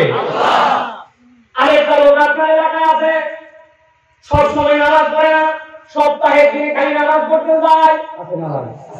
এই কেউ ভিআইপি কিছু মুসল্লি আমাদের ঢাকায় আছে, নতুন একটা যাই নামাজ তুলে রাখছে আলমারিতে, একবার ঈদের দিনে বদলের মধ্যে নিয়ে নামাজ পড়তে যায়, 12 মাস নামাজের খবর নাই। আছে না ভাই? এখন ধরেন সাপ্তাহিক মুসল্লি, অথবা 2 ওয়াক্ত পরে, অথবা চান্সে যখন পায় তখন পড়ে, চান্সে না হলে পড়ে না, এরকম মুসল্লি আছে না ভাই? এখন ওই মুসল্লির কাছে যে আপনি যদি জিজ্ঞাসা করেন, ও ভাই তুমি তো মাঝে মাঝে নামাজ পড়ো, 2 ওয়াক্ত পড়ো, 3 ওয়াক্ত পড়ো, 1 ওয়াক্ত পড়ো, তুমি যে নামাজটা পড়ো যতটুকুই পড়ো এটা কার জন্য করো, কার কথা বলবে? বুঝে বলেন, কার কথা বলবে? 1 নম্বর উত্তর শেষ। 2 নম্বর প্রশ্ন আছে, আপনার এলাকায় এমন হিন্দু আছে সকাল সন্ধ্যা মরুভূমি দেয়, প্রত্যেকদিন তার বাড়ির মধ্যে যে মন্দির বা ছোট্ট একটুখানি মূর্তি বানায় রাখছে, ওর কাছে ফুল দেয়, ওর কাছে আরাধনা করে, প্রত্যেকদিন তো করেই করে, আরো যত পূজা আছে সব পূজা গুলাও করে, এরকম হিন্দু আছে না ভাই? আছে। ওই হিন্দুর কাছে যদি জিজ্ঞাসা করেন তুমি কার ইবাদত করো বলো তো, ওকে আপনি বলেন তো, জিজ্ঞাসা করলে কি বলবে? কার ইবাদত করে? ভগবান। তারপরে আবার এমন হিন্দু আছে 12 মাস কোনো খবর নাই, একবারে দুর্গা পূজা দশমীর দিনে শেষ মুহূর্তে যায় ভগবানের সামনে হাজিরা দেয়, কিছু হাজিরা নজর দিয়ে ব্রাহ্মণের কাছে দোয়া চায়, 12 মাস পূজা পার্বণ কোনো কিছুর ধার ধারে না, এরকম অধার্মিক হিন্দু আছে কিনা ভাই? এখন আমার কাছে যদি বলে নাই বেটা তুই যে খালি এই যে দুর্গা পূজার শেষের দশকে শেষের সময় আসলি, তুই কার জন্য আসলি, কার ইবাদত করতে আসলিস, কার কথা বলবে? ভগবান, ঠিক না? আরেকজন খ্রিস্টানকে ধরেন আপনি, ওই খ্রিস্টান প্রত্যেক দিন একদম আরাধনা করে, প্রত্যেক দিন ওল্ড টেস্টামেন্ট পড়ে, নিউ টেস্টামেন্ট পড়ে, বাইবেল পড়ে, সব সময় যিশু খ্রিস্ট করে, প্রত্যেক দিনের কোন ইবাদত বন্দেগী বাদ দেয় না। ওই খ্রিস্টানকে যদি জিজ্ঞাসা করেন, খ্রিস্টান ভাই তুমি কার ইবাদত করো বলো তো, কি বলবে? গড বা ঈশ্বর, ঠিক না? আবার এমন তাও খ্রিস্টানও আছে কিচ্ছু করে না, 12 মাস খবর নাই, কেবল 25শে ডিসেম্বর বড়দিনের দিনে হাজির হয়ে ওইখানে গির্জার মধ্যে যাইয়া কিছু একটুখানি করে, যা না করে তার থেকে খাওয়ার ধান্দা করে। এইরকম একটা খ্রিস্টানের কাছেও যে যদি জিজ্ঞাসা করেন, ও খ্রিস্টান ভাই তুমি যে বছরে একদিন কেবল মাত্র ঈশ্বর ঈশ্বর গড গড করো, ওইটা তুমি কার জন্য করো, কার কথা বলবে? এবার তাহলে ভালো করে বুঝেন, মুসলমান ইবাদত কম করুক আর বেশি করুক আল্লাহর জন্য করে, ঠিক না? হিন্দু ইবাদত কম করুক আর বেশি করুক ভগবানের জন্য করে, খ্রিস্টান কম করুক আর বেশি করুক সে তার ঈশ্বরের জন্যই করে। কিন্তু জিজ্ঞাসা হলো আমার আল্লাহ রাব্বুল আলামিন ওই কিয়ামতের দিনে যখন একটা শ্রেণীকে সালাম দেওয়ার পরে আরেকটা শ্রেণীকে বলবেন তোমরা আলাদা হয়ে যাও, আর আলাদা হওয়ার কারণ যখন আল্লাহ রাব্বুল আলামিন জানাবেন দুনিয়ার মানুষ, কারণটা জানো নাকি? কি কারণ? আমি আল্লাহ বলছিলাম আলামা হাদিলাইকুম ইয়া বানি আদম আল্লাহ তা'বুদুশ শাইতান, খবরদার তোমরা শয়তানের ইবাদত করবে না। একটু মাথা ঠান্ডা করে নিজের কাছে কোন জিজ্ঞাসা করেন তো, মুসলমান কম করলো বেশি করলো আল্লাহর জন্য শয়তানের জন্য নয়, হিন্দু কম করলো বেশি করলো শয়তানের জন্য নয়, খ্রিস্টান কম করলো বেশি করলো শয়তানের ইবাদত হিসাবে নয়। কিন্তু আমার আল্লাহ বলেন আজকে যে ইমানদারদের থেকে যে তোমাদেরকে আলাদা করলাম, এই আলাদার কারণ হচ্ছে তোমাদের আমলনামায় শয়তানের ইবাদত পাওয়া গেছে। তাহলে কেউই তো শয়তানের ইবাদত করলো না, কেমনে বান্দার আমলনামায় শয়তানের ইবাদত আসলো? জিজ্ঞাসা আছে কি? এবার বুঝাই দেই প্রিয় ভাইরা, আল্লাহকে বলে আল্লাহ তা'বুদুশ শাইতান, শয়তানের ইবাদত করা যাবে না। আপনার আমার আমলনামার মধ্যে তাহলে শয়তানের ইবাদতটা কেমন করে ঢুকলো? এর দ্বারা বোঝা যায় দুনিয়ার মানুষের কনসেপ্টের সবচেয়ে বড় গাফিলতি, সবচেয়ে বড় দুর্বলতা হচ্ছে বান্দা নিজেই জানে না ইবাদত কাকে বলে। আমরা দুনিয়ার বুকে কেউ বা ইবাদত বানায় ফেলছি ছোট্ট একটু, আমার নামাজকে আমার ইবাদত বানাইছি, কেউ বা দুনিয়ার বুকে আমার রোজাকে আমার ইবাদত বানাইছি, কেউ বা দুনিয়ার বুকে আমার যতটুকু ভালো লাগে ততটুকু ইবাদত বানাইছি। কিন্তু ইবাদতের সংজ্ঞাটা যদি আমরা জেনে নিতে পারতাম তাইলে আমাদের এই সমস্যাটা থাকতো না। আমি আপনাদের পরিচিতি, আপনাদের জানা কথায় ইবাদতের সংজ্ঞাটা আপনাদের মাথায় দিয়ে যায়। যতদিন দুনিয়ায় বেঁচে থাকবেন আপনার ইবাদতের সংজ্ঞায় আর ভুল হবে না। দেখেন তো ইবাদত বলতে কি বুঝি আমরা? দুনিয়ার মানুষ এমন একদিন আপনার আমার সামনে এসেছিল এই পৃথিবীতে, যেই দিন আপনি আমি হওয়ার পরে আপনার আমার জন্য একটা আযান দেওয়া হয়েছিল। ওই আযান দেওয়ার পরে দুনিয়ার বুকে কেউ ওই আযানের ডাকে নামাজ পড়ে নাই। আবার এমন একটা দিন আপনার আমার জীবনে আসবে ভাই, যেই দিন আপনার আমার জন্য নামাজের আহ্বান এসে যাবে, মানুষ আপনাকে সামনে নিয়ে নামাজে দাঁড়াবে, কিন্তু ওই নামাজটার জন্য কোনো আযান নাই। বুঝছেন? একদিন আপনি আমি হয়েছি, ওই দিন আপনার আমার কানের মধ্যে ডাক দিয়েছে, হাইয়া আলাস সালাহ, হাইয়া আলাল ফালাহ, কল্যাণের দিকে আসো, নামাজের দিকে আসো। কানের মধ্যে আল্লাহর বরকত দেওয়া হয়েছিল, কিন্তু কেউ সেদিন নামাজ পড়ে নাই। আবার এমন একদিন আপনার আমার মৃত্যুর শয্যায় আপনার আমার জানাজা খাটিয়াই করে মসজিদের সামনে হাজির। ওই দিন আযান দেওয়া লাগে না। ও দুনিয়ার মানুষ ইবাদতটা বুঝে ফেলেন। আপনার আমার যেই দিন কানের মধ্যে আযান দেওয়া হয়েছে, সেই আযানের পরে নামাজ নাই, আর যেই নামাজের জন্য আযান নাই, এই দুইটার ভিতরে আপনার আমার পুরা যে জিন্দেগিটা, এই জিন্দেগিটা যদি আপনি হিসাব করেন, চলাফেরা, উঠা বসা, খাওয়া দাওয়া, একদম ছোট থেকে মরণ পর্যন্ত আপনার দুনিয়া, সমাজ, রাষ্ট্র, পরিবার, সব জায়গায় যদি আমার আল্লাহ আমার রাসূল যেভাবে বলতেন ওইভাবে যদি আপনি প্র্যাকটিস করেন, ওইভাবে যদি আপনি কাজ করেন, ওই উসুল মেনে যদি আপনি চলেন, ওইটাই হচ্ছে আপনার আমার জন্য আল্লাহর দেওয়া ইবাদত। আর যতটুকু আল্লাহ এবং তার রাসূলের এই চলা বলা করা, এই খাওয়া দাওয়া, আচার আচরণ, সমাজ, সংসার, রাষ্ট্রনীতি, পৌরনীতি, ব্যাংক নীতি, কৃষক নীতি, সমাজ নীতি, সংসদ নীতি, এইগুলার মধ্যে যতখানি থাকবে না, অতটুকুই হচ্ছে শয়তানের ইবাদত। ঠিক কি না? মুসলমান ভালো করে বুঝেন, আমার আল্লাহ রাব্বুল আলামিন বলেন, আল্লাহ তা'বুদু শাইতান,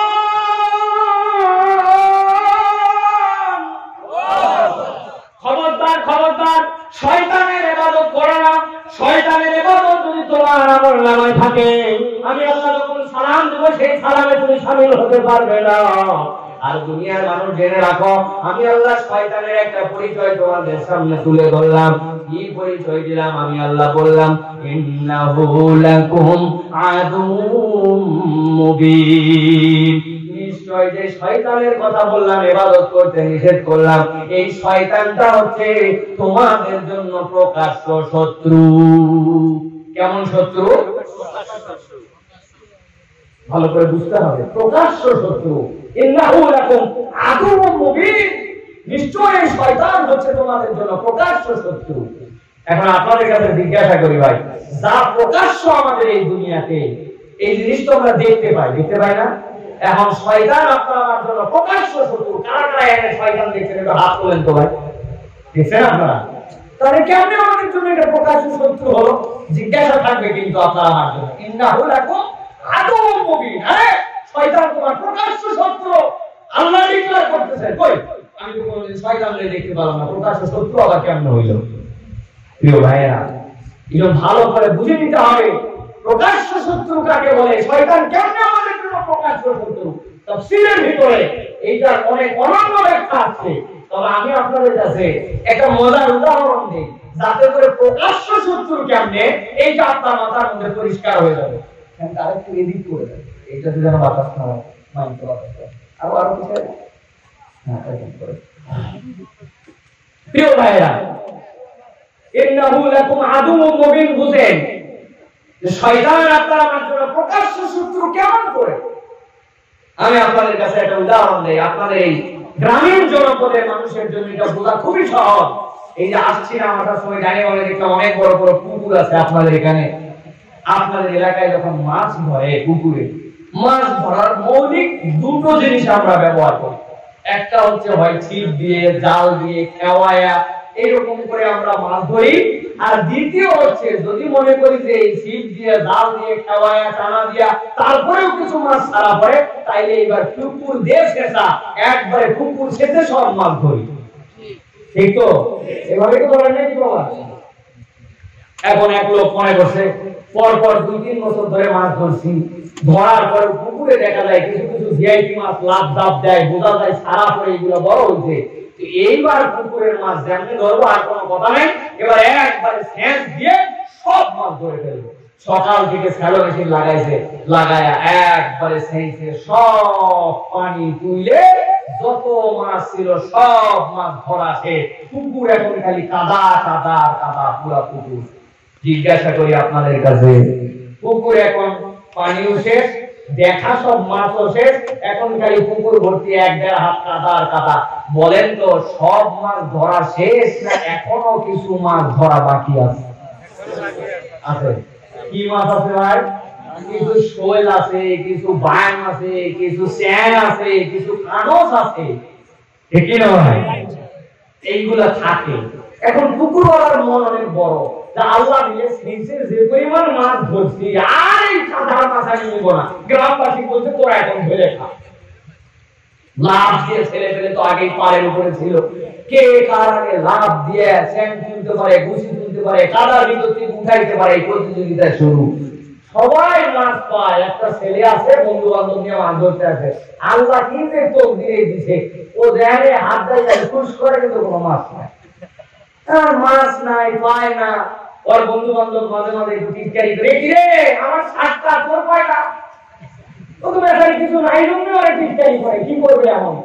অনেকক্ষণ পরে আল্লাহ কি কাম, পুকুরের মধ্যে এক জায়গায় দূরের থেকে তাকায় দেখছে ভুস করে একটুখানি মুখ দিয়ে হাওয়া আসছে। চিন্তা করছে যে হাওয়া আসছে, এর নিচে কিছু আছে। কেউ দেখার আগে লাভ দিয়েছে ওই জায়গায় হাজির, নিচের মধ্যে হাত ঢুকাইয়া দিয়েই চিন্তা করছে আল্লাহ এতক্ষণ যে ছোট ছোট বুঝি বাইন তুই দেশি, এতে আমি খুশি। কারণ কি, ওইটা ধরার পরে বুঝতে যে এটা যে সাইজ তাতে কেজি খানিকের নিচে হবে না আল্লাহ চাহে তো। এখন যারা একটু আগে ভাব নিছিল কিরে আমার সাতটা তোর কয়টা, আর মনের মধ্যে ব্যথা আছে না, ওই এখন চিন্তা করছে খালি টান দিয়ে তুললে হবে, একটু ভাবও নেওয়া লাগবে। সবগুলো রাখছে টাকা আছে আমার দিক কি তুলি। ও বন্ধু বান্ধব বলতেছে বাবা এতক্ষণ ধরে এর সাথে এরকম করে আনলাইলাম, এখন তো কি জানি পাইছে রে। লোকজন হাতের কাদা এরকম করে ঝাড়তেছে আর ও কি বলে ওর দিকে তাকায় আছে। আল্লাহর বান্দা এরকম করে টাইমে একবার উঠতেই চায় না, জোর করে মাথা ধরে চাইছে মুখের সামনে দেখে। বাবা কি তুলছে ভাই? লোকজন যারা চাক দিছিল এখন তুমি এই ঘোড়ার কথা তুলছো তো ভয় পাও কে? ওই সাপের নাম হচ্ছে ঘোড়া সাপ, ওর কোনো বিষ আছে, যদি কামড়ায় তো আমাদের দাদারা বলতো যে গরুর গোবর লাগাই দিলে বিষ চলে যায়। প্রিয় মুসলমান ভালো করে বুঝেন, ইন্নাহু লাকুম আদুউম মুবিন। দুনিয়ার বুকে শয়তানকে আল্লাহ বলেন তোমার প্রকাশ্য শত্রু। একজন মানুষ ওইটা দেখতে পায় না, ওইটার বিষ নাই, ওইটা কামড় দিলেও সে হয়তো মারা যাবে না, কিন্তু তারপরে মানুষ হিসাবে যখন সাপ দেখলে সেইটা ভয় পায়, সেইটার বিষ থাকুক বা না থাকুক, মানুষের মনের মধ্যে একটা আতঙ্ক হয়, একটা চিন্তা হয়।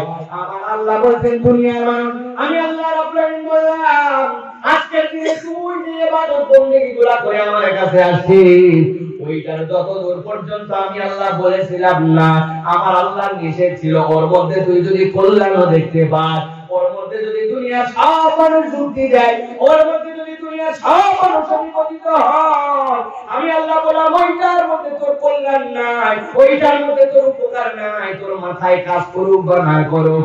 আমি আল্লাহ এই জন্য বললাম ইন্নাহু লাকুম আদুউম মুবিন, এই শয়তান এবং তার পথ হচ্ছে তোর জন্য স্পষ্ট বিপদের পথ। আমি আল্লাহ আজকের দিনে করে বলছি তোর আমলনামায় ওই শয়তানের সেই পদাঙ্ক পাওয়া গেছে জন্য আজকে তুই সালাম প্রাপ্ত বান্দাদের মধ্যে শামিল হতে পারিস নাই। আজকের দিনে এই কারণে আমি আল্লাহ তোকে ঈমানদারদের থেকে আলাদা করেছি। প্রিয় মুসলমান, এমন অনেক নামাজীকে পাওয়া যাবে যে নামাজী আমার মধ্যে ওই দিন দেখা যাবে শয়তানের ইবাদত আছে। আল্লাহ রাব্বুল আলামিন বলবেন সেই আমি রাব্বুল আলামিন ঘোষণা দিয়ে দিলাম তাআলা ইয়াউমা আইয়ুহাল মুজরিমুন, আজকে দিনে যারা মুজরিম তাদেরকে ধরে ফেলো। দুনিয়ার বুকে তারা এমনি চলছে, দুনিয়ার বুকে তাদেরকে কিছু বলা হয় না, কিন্তু আজকে যখন আমার আল্লাহ তাদেরকে গ্রেফতার ইফতার করাবেন, আমার আল্লাহ সাথে সাথে বলবেন আজকে এমনি এমনি তাদেরকে ছেড়ে দেওয়া হবে না, ও আমার ফেরেশতারা যাও যাও ওদের মাথার মধ্যে লাগাও দড়ি।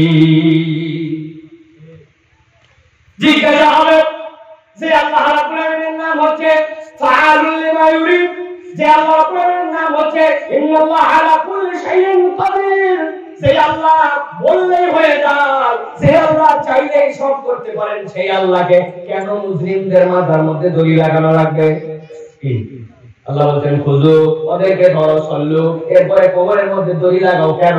আল্লাহ রাব্বুল আলামিনের কারণ আছে। ওই দিনে এদেরকে ধরা, এদেরকে কোমরে দড়ি লাগানোর কারণ ওই দিনে জানো দুনিয়ার বুকে যারা বাহাদুরি করে আসছিল আর যারা ভেবেছিল আমার আল্লাহ করতেই পারে না, ওই কিয়ামতের ফুল ময়দানে তাদেরকে শায়েস্তা করে অপমান করে জাহান্নামে নিক্ষেপের জন্য আমার আল্লাহ রাব্বুল আলামিন কিন্তু যাদের আমলনামায় শয়তানের ইবাদত আছে তাদেরকে একটা একটা করে কোমরে দড়ি লাগাবে। আপনারা এলাকায় দেখেছেন কোন একটা লোক একটা গাছ কাটবে, দেখছেন আপনারা?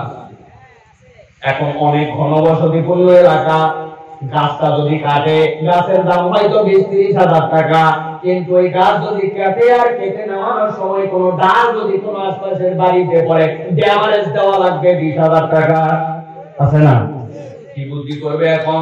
খবর দিছে যাও তুমি ক্লিয়ারগঞ্জে যাও, এমন একজন কাঠুরিয়া আছে, এমন গাছ কাটার লোক আছে, ও পাকা একজন লোক, যত চিকন জায়গায় হোক ওইখান থেকে ধরে ধরে সে গাছ কেটে নামায় দিবে, তোমার টেনশন করা লাগবে না, খরচ একটু বেশি লাগতে পারে।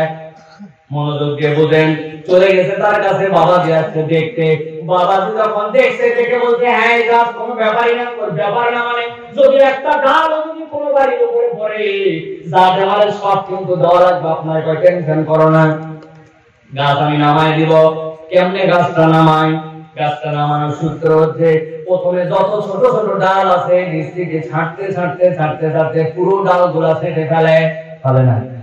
ফেলার পরে ডাল নাই, এখন পুরা মূল্য একদম মাথার দিক থেকে উঠে যায় একজন, হাত 2-3 হাত করে কাটবে, কাটার পরে মাথার মধ্যে প্যাঁচ দিবে, দিয়ে দিয়ে সুন্দর করে ভরার মতো লাগাবে, দড়ি দিয়ে দিয়ে ভর করে করে বরাবর নামায় দিবে, নামায় দিতে দিতে এখন মূল যে খণ্ডটা দাঁড়াইছে যেটার মধ্যে যদি আপনি ফাল দিয়ে দেন কাঠের দাম পাওয়া যাবে না, ওইটা এখন নামানো লাগবে। বুদ্ধি কি?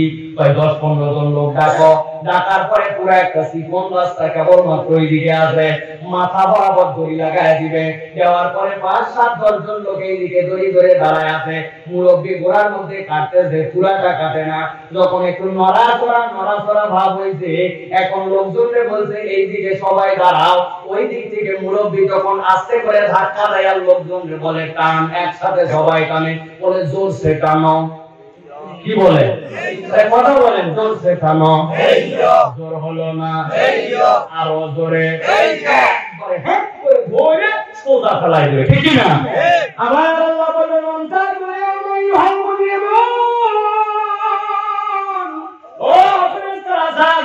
আমি আল্লাহ বলছিলাম তোর আমল নামার মধ্যে যেন শয়তানের ইবাদত না থাকে, ওই একটা হাদিস সাহেব করে দেয়, ধর রেখে ধর। হাদিস সাহেবের ধরে নিয়ে আসে, কোমরের মধ্যে লাগাইছে দড়ি। হাদিস সাহেব বলল আমার কোনো দোষ নাই, আমি তো হজ করে আসছিলাম, দেখো দেখো আমার আমল নামার মধ্যে। আল্লাহ বলবেন দারুন, তো ওপেন করে দাও আমল নামা ওপেন করে দেওয়া হয়েছে। বাড়ির সব লোকের থেকে বিদায় নিল, বাড়িতে আগের দিন একটা অনুষ্ঠানও করলো, এরপরে মক্কা শরীফ রওনা হলো, কাবার চত্বরে হাজির হয়ে গেল।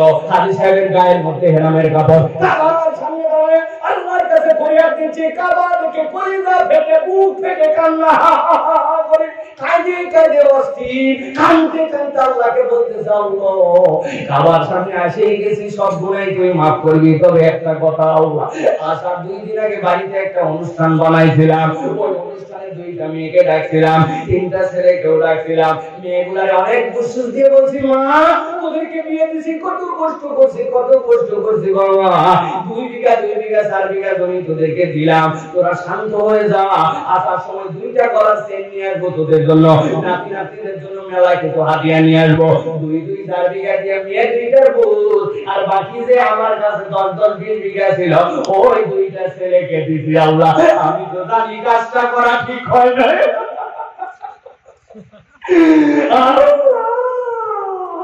কাবার সামনে। আমার আল্লাহ রাব্বুল বলেন, ও টাউন থাকি কিয়ামত পর্যন্ত যদি কাবার সামনে তুই কাঁদতে থাকিস, কাঁদতে কাঁদতে যদি চোখের পানি দিয়ে বন্যায় এনে ফেলি, তুই যদি বান্দার হক নষ্ট করে আসিস, তুই হক করতে আসিস আল্লাহর হক আদায় করতে, কিন্তু তুই মেয়েদের হক বান্দার হক নষ্ট করে আসিস, আমি আল্লাহ তো আজকের দিনে তোমারে ছাড়বো না। হক পাওয়া গেছে আল্লাহর ইবাদত, আর ছেলে মেয়ের ফাঁকি দেওয়া পাওয়া গেছে শয়তানের ইবাদত। ও ফেরেশতারা মাথায় লাগা দড়ি ধরছে কেন? জোর হলো না, আরো জোরে, একটা মেয়ে ডাইরেক্ট জাহান্নাম। ঠিক না? ওই দেখেন আমাদের ধরে নিয়েছে আল্লাহ। আমার নামা খুলে রাখো, আমি একবার তো নামাজ পড়তে নাই, সবার আগে মসজিদে হাজির। বা দারুণ ব্যাপার তোমার। আল্লাহ রাব্বুল বলবেন না আমাদের ইবাদত পাওয়া গেছে। এবার ওর বাড়িতে যে কিছুদিন একটা বিয়ে শাদীর অনুষ্ঠান হয়েছিল, ওই আমল নামাজ একটু খুলো তো। খোলা হয়েছে, এখন ছেলের বিয়ের কথাবার্তা চলতেছে। বিয়ে সাহেবের সাথে কথা, বিয়ে সাহেব আপনাদের কোনো আবদার আছে নাকি? লা হাওলা কথা ইল্লা বিল্লাহ। আমি একটা পাঞ্জাগানা মুসল্লি নামাজি মানুষ, আমি এগুলা কথা বলতে পারবো না। যদি কোনো কথাই বলেন আমার মেয়ের জামাই আছে ওদের সাথে বলেন, আপনি খুব ভদ্র মানুষ, মেয়ের জামাইদের সাথে গেছে, কি ব্যাপার আপনাদের কোনো আদর আবদার আছে কিনা? না না না, আমাদের শ্বশুরের আল্লাহ কম দেয় নাই, কোনো আদর আবদার নাই। তবে আপনার মেয়েকে বিয়ে দেওয়ার পরে ঢাকায় তো নিয়ে যাবে, ঢাকায় যখন নিয়ে যাবে, ওই মেয়ের ঢাকায় নিয়ে যাওয়ার পরে যে বিকাল বেলা মাঝে মাঝে ঘুরতে ঘুরতে বাইরে যদি নিয়ে যায়, বাসে টাসে যে অবস্থা চিন্তাই কত কি হয়। এখন যদি আপনি ভালো একটা আপাতত কোন একটা মোটরসাইকেল দেন, এটা আমাদের দরকার নাই, আপনার মেয়ে তাহলে একটু সুখে শান্তিতে ঘুরতে পারবে। বাড়িতে থাকবে, এত বড় বাড়ি, থাকতে থাকতে বোরিং লেগে যেতে পারে, একটা যদি বড় সুন্দর টিভি দেন, এই টিভি আমাদের দরকার নাই, আপনার মেয়ে একটু দেখবে। যদি একটা বড় রেফ্রিজারেটর দেন, সুন্দর বড় যদি একটা ফ্রিজ দেন, এই ফ্রিজকে আমরা খাবো নাকি? আপনার বাড়ি থেকে রান্না যাবে, আমাদের বাড়ি থেকে গ্রামের মাছ টাছ গ্রামীণ সবজি যাবে, রাখবে কোথায়? এত এইগুলা যদি দেন আপনার মেয়ের জন্যই রাখবে। তাও এটা বলছেন বুঝে ফেলছি আপনাদের আসলে কোনো চাহিদাই নাই, আপনাদের মতো বড় মানুষই হয় না, ঘর সাজাতে যা লাগে আমি দিয়ে দিব। আমার আল্লাহ বলেন, ও হাজী সাহেব, ও নামাজি সাহেব, তোমার আমল নামার মধ্যে তো সুন্দর করে নামাজ পড়ে গেছে, ওইটা তো আল্লাহর ইবাদত, কিন্তু আমি আল্লাহ বলছিলাম আল্লাহ তাআবুদু শাইতান। ও হাজী সাহেব, ও নামাজি সাহেব, শয়তানের ইবাদত যেন তোমার আমল নামায় না থাকে। আল্লাহর ইবাদত নামাজ আছে, আর শয়তানের ইবাদত যৌতুক তোমার আমল নামায় আছে। আল্লাহ বলবেন যাও যাও, আমার নামাজ ওই বান্দার মাথায় লাগাও দড়ি, জোর সেটানো। জোর হলো না, আরো জোরে। উপায় থাকবে আর এক কানে কিন্তু জাহান্নামে যাওয়া লাগবে। ঠিক না? নেতা সাহেব ধরা খেতে পারেন, এলাকার 25টা বিলিদের ঘোড়ার মতো উনার নাম লেখা আছে, শুভ উদ্বোধন করেছেন। বাবা, শুভ উদ্বোধন ভিত্তিপ্রস্তর স্থাপন নেতা সাহেবের নামে আছে কি নাই? আল্লাহ বলবেন জনগণের জন্য ভালো কাজ করছো, ভালো কথা, এইটা তো আল্লাহর ইবাদত, জনগণের সেবা করা আল্লাহর ইবাদত। এবার একটু আমলনামা খোলো তো, খুলে দেখা গেছে জনগণের সেবা আছে, আবার 20% কমিশনও আছে, আবার কিছু বাঁশ রডের বদলে দেওয়া আছে। আমার আল্লাহ প্রেম করবেন, নেতা সাহেবের দিকে আছেন আপনি, আল্লাহ আমি 1 বছর 2 বছর নয়, টানা 20 বছর শেয়ার করছি, আল্লাহ কেন ভালো কাজ নাই আমি করি নাই? আল্লাহ ভালো কাজের আমলনামা তাদের যেরকম দেখাবে, আর আপনি যদি আমলনামার সাথে সাথে কমিশন বাণিজ্য করেন, আপনি যদি আমলনামার সাথে সাথে বৃদ্ধ ভাতা দেওয়ার সময় কমিশন খান, আপনি যদি আমলনামার সময় ভুয়া মুক্তিযোদ্ধা সার্টিফিকেটের সহিকারী হন, আপনি যদি গরুসুরের চরিত্র সার্টিফিকেট দিয়ে বলেন উহার মতো পবিত্র চরিত্র আমার জানা মতে নাই, আল্লাহর কাছে কিন্তু এই শয়তানের ইবাদত করার জবাব দেওয়া লাগবে। বা এই কথা বললেই হুজুর খারাপ, এই কথা বললে হুজুর খারাপ না? হুজুরের খানের মধ্যে গেলে পড়াইছেন, বুঝতেছেন কিন্তু দেশের পরিবেশ পরিস্থিতি কিভাবে আমরা অনুমতি নেওয়া তার করছি, এটা বলবেন, এটা বলবেন, এটা বলবেন, এটা বলবেন। আসার পরে থেকে ডান করে 15 মিনিট, বাম করে 15 মিনিট সালা পালা। ও ভাই, আমরা কি কোন এলাকার মধ্যে ওই এলাকার বিভেদ সৃষ্টি করার জন্য যাই? ওই এলাকায় রাজনীতি করার জন্য যাই? এখন আমার আল্লাহ যদি বলে গম চুরি করা যাবে না, আমার আল্লাহ যদি বলে দুর্নীতি করা যাবে না, আমার আল্লাহ যদি বলে অন্যায় করা যাবে না, আমার আল্লাহ যদি বলে জুলুম করা যাবে না, আমার আল্লাহ যদি বলে আল্লাহর হুকুমের বিরুদ্ধে আচরণ করা যাবে না, আমি যদি কোরআন থেকে বলি, আপনি সেইটাকে কাউন্টার নিয়ে আপনার কাজে ফেলেন কেন? আর মানে বুঝা যায় আপনার মধ্যে ওই দোষ আছে ভাই। যদি দোষ দিতে হয় আমারে দিয়েন না। আল্লাহর কোরআন বলতে চাই, কোরআনে দোষ দেন। আল্লাহ বলছে ওয়ামতাজুল ইয়াওমা আইয়ুহাল মুজরিমুন। আমি আল্লাহ ওই দিন সালাম প্রাপ্ত বান্দাদের সাথে মুসলিমদেরকে রাখবো না। আমার তো নিয়ত হচ্ছে আপনারা মুসলিম বানাবো না, আপনারা ভালো বানাতে চাই, আপনারা নিয়ে জান্নাতে থাকতে চাই। তাহলে আমার হক কথা বলতে কেন বাধা আসে ভাই? কে? আমি চলে যাচ্ছি, আমি সরে যাচ্ছি। আসেন, যারা এই ওয়াজ করছেন এতক্ষণ, আপনারা ওয়াজ করেন। আসেন দেখি, আসেন এই লোকগুলারে ঠেকায় রাখেন, দেখি আসেন, আসে বসেন। বসে আপনি আধা ঘন্টাও এই লোকরে রাখতে পারবেন না। উলামায়ে কেরাম দ্বীনের কথা বলার জন্য আপনাদের কাছে আসেন, ঠিক না? পারবেন না? আপনি আসেন, কত কঠিন কাজ।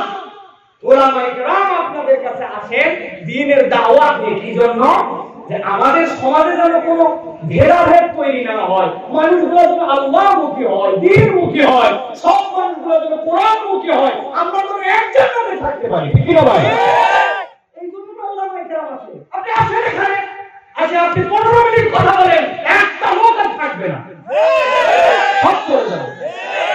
এত সোজামনি করছেন, এই লাখ লাখ লোকরে আটকায় রেখে দিনের কথা শোনাচ্ছে। বাবা, আমাদের জন্য মাইক, আমাদের জন্য মন, এই যুবকেরা রাত দিন পরিশ্রম করে 41তম মাহফিল হার পানি করে কষ্ট করে মাহফিল কায়েম করেছে, করে এখানে কত সুন্দর বাগান সাজাইছে তারা। আপনারা এসে ওয়াজ করবেন, কেউ 10 মিনিট, কেউ 5 মিনিট, কেউ 7 মিনিট, কেউ 22 মিনিট। এখানে অনেক ভদ্রতা, আলহামদুলিল্লাহ। পাগল করে ফেলে দেয়, মানুষ বিরক্ত হয়ে বদদুয়া করে, তাও বোঝে না। ওয়াজ করে যাচ্ছে, করে যাচ্ছে, করে যাচ্ছে, করেন না। আমাদের ওয়াজ আগে করানোর পর আপনি করেন। ফজর পর্যন্ত মঞ্চ দিয়ে দিলাম, কয়জন লোক থাকে? কি হুজুর থাকবে? একজনও থাকবে না।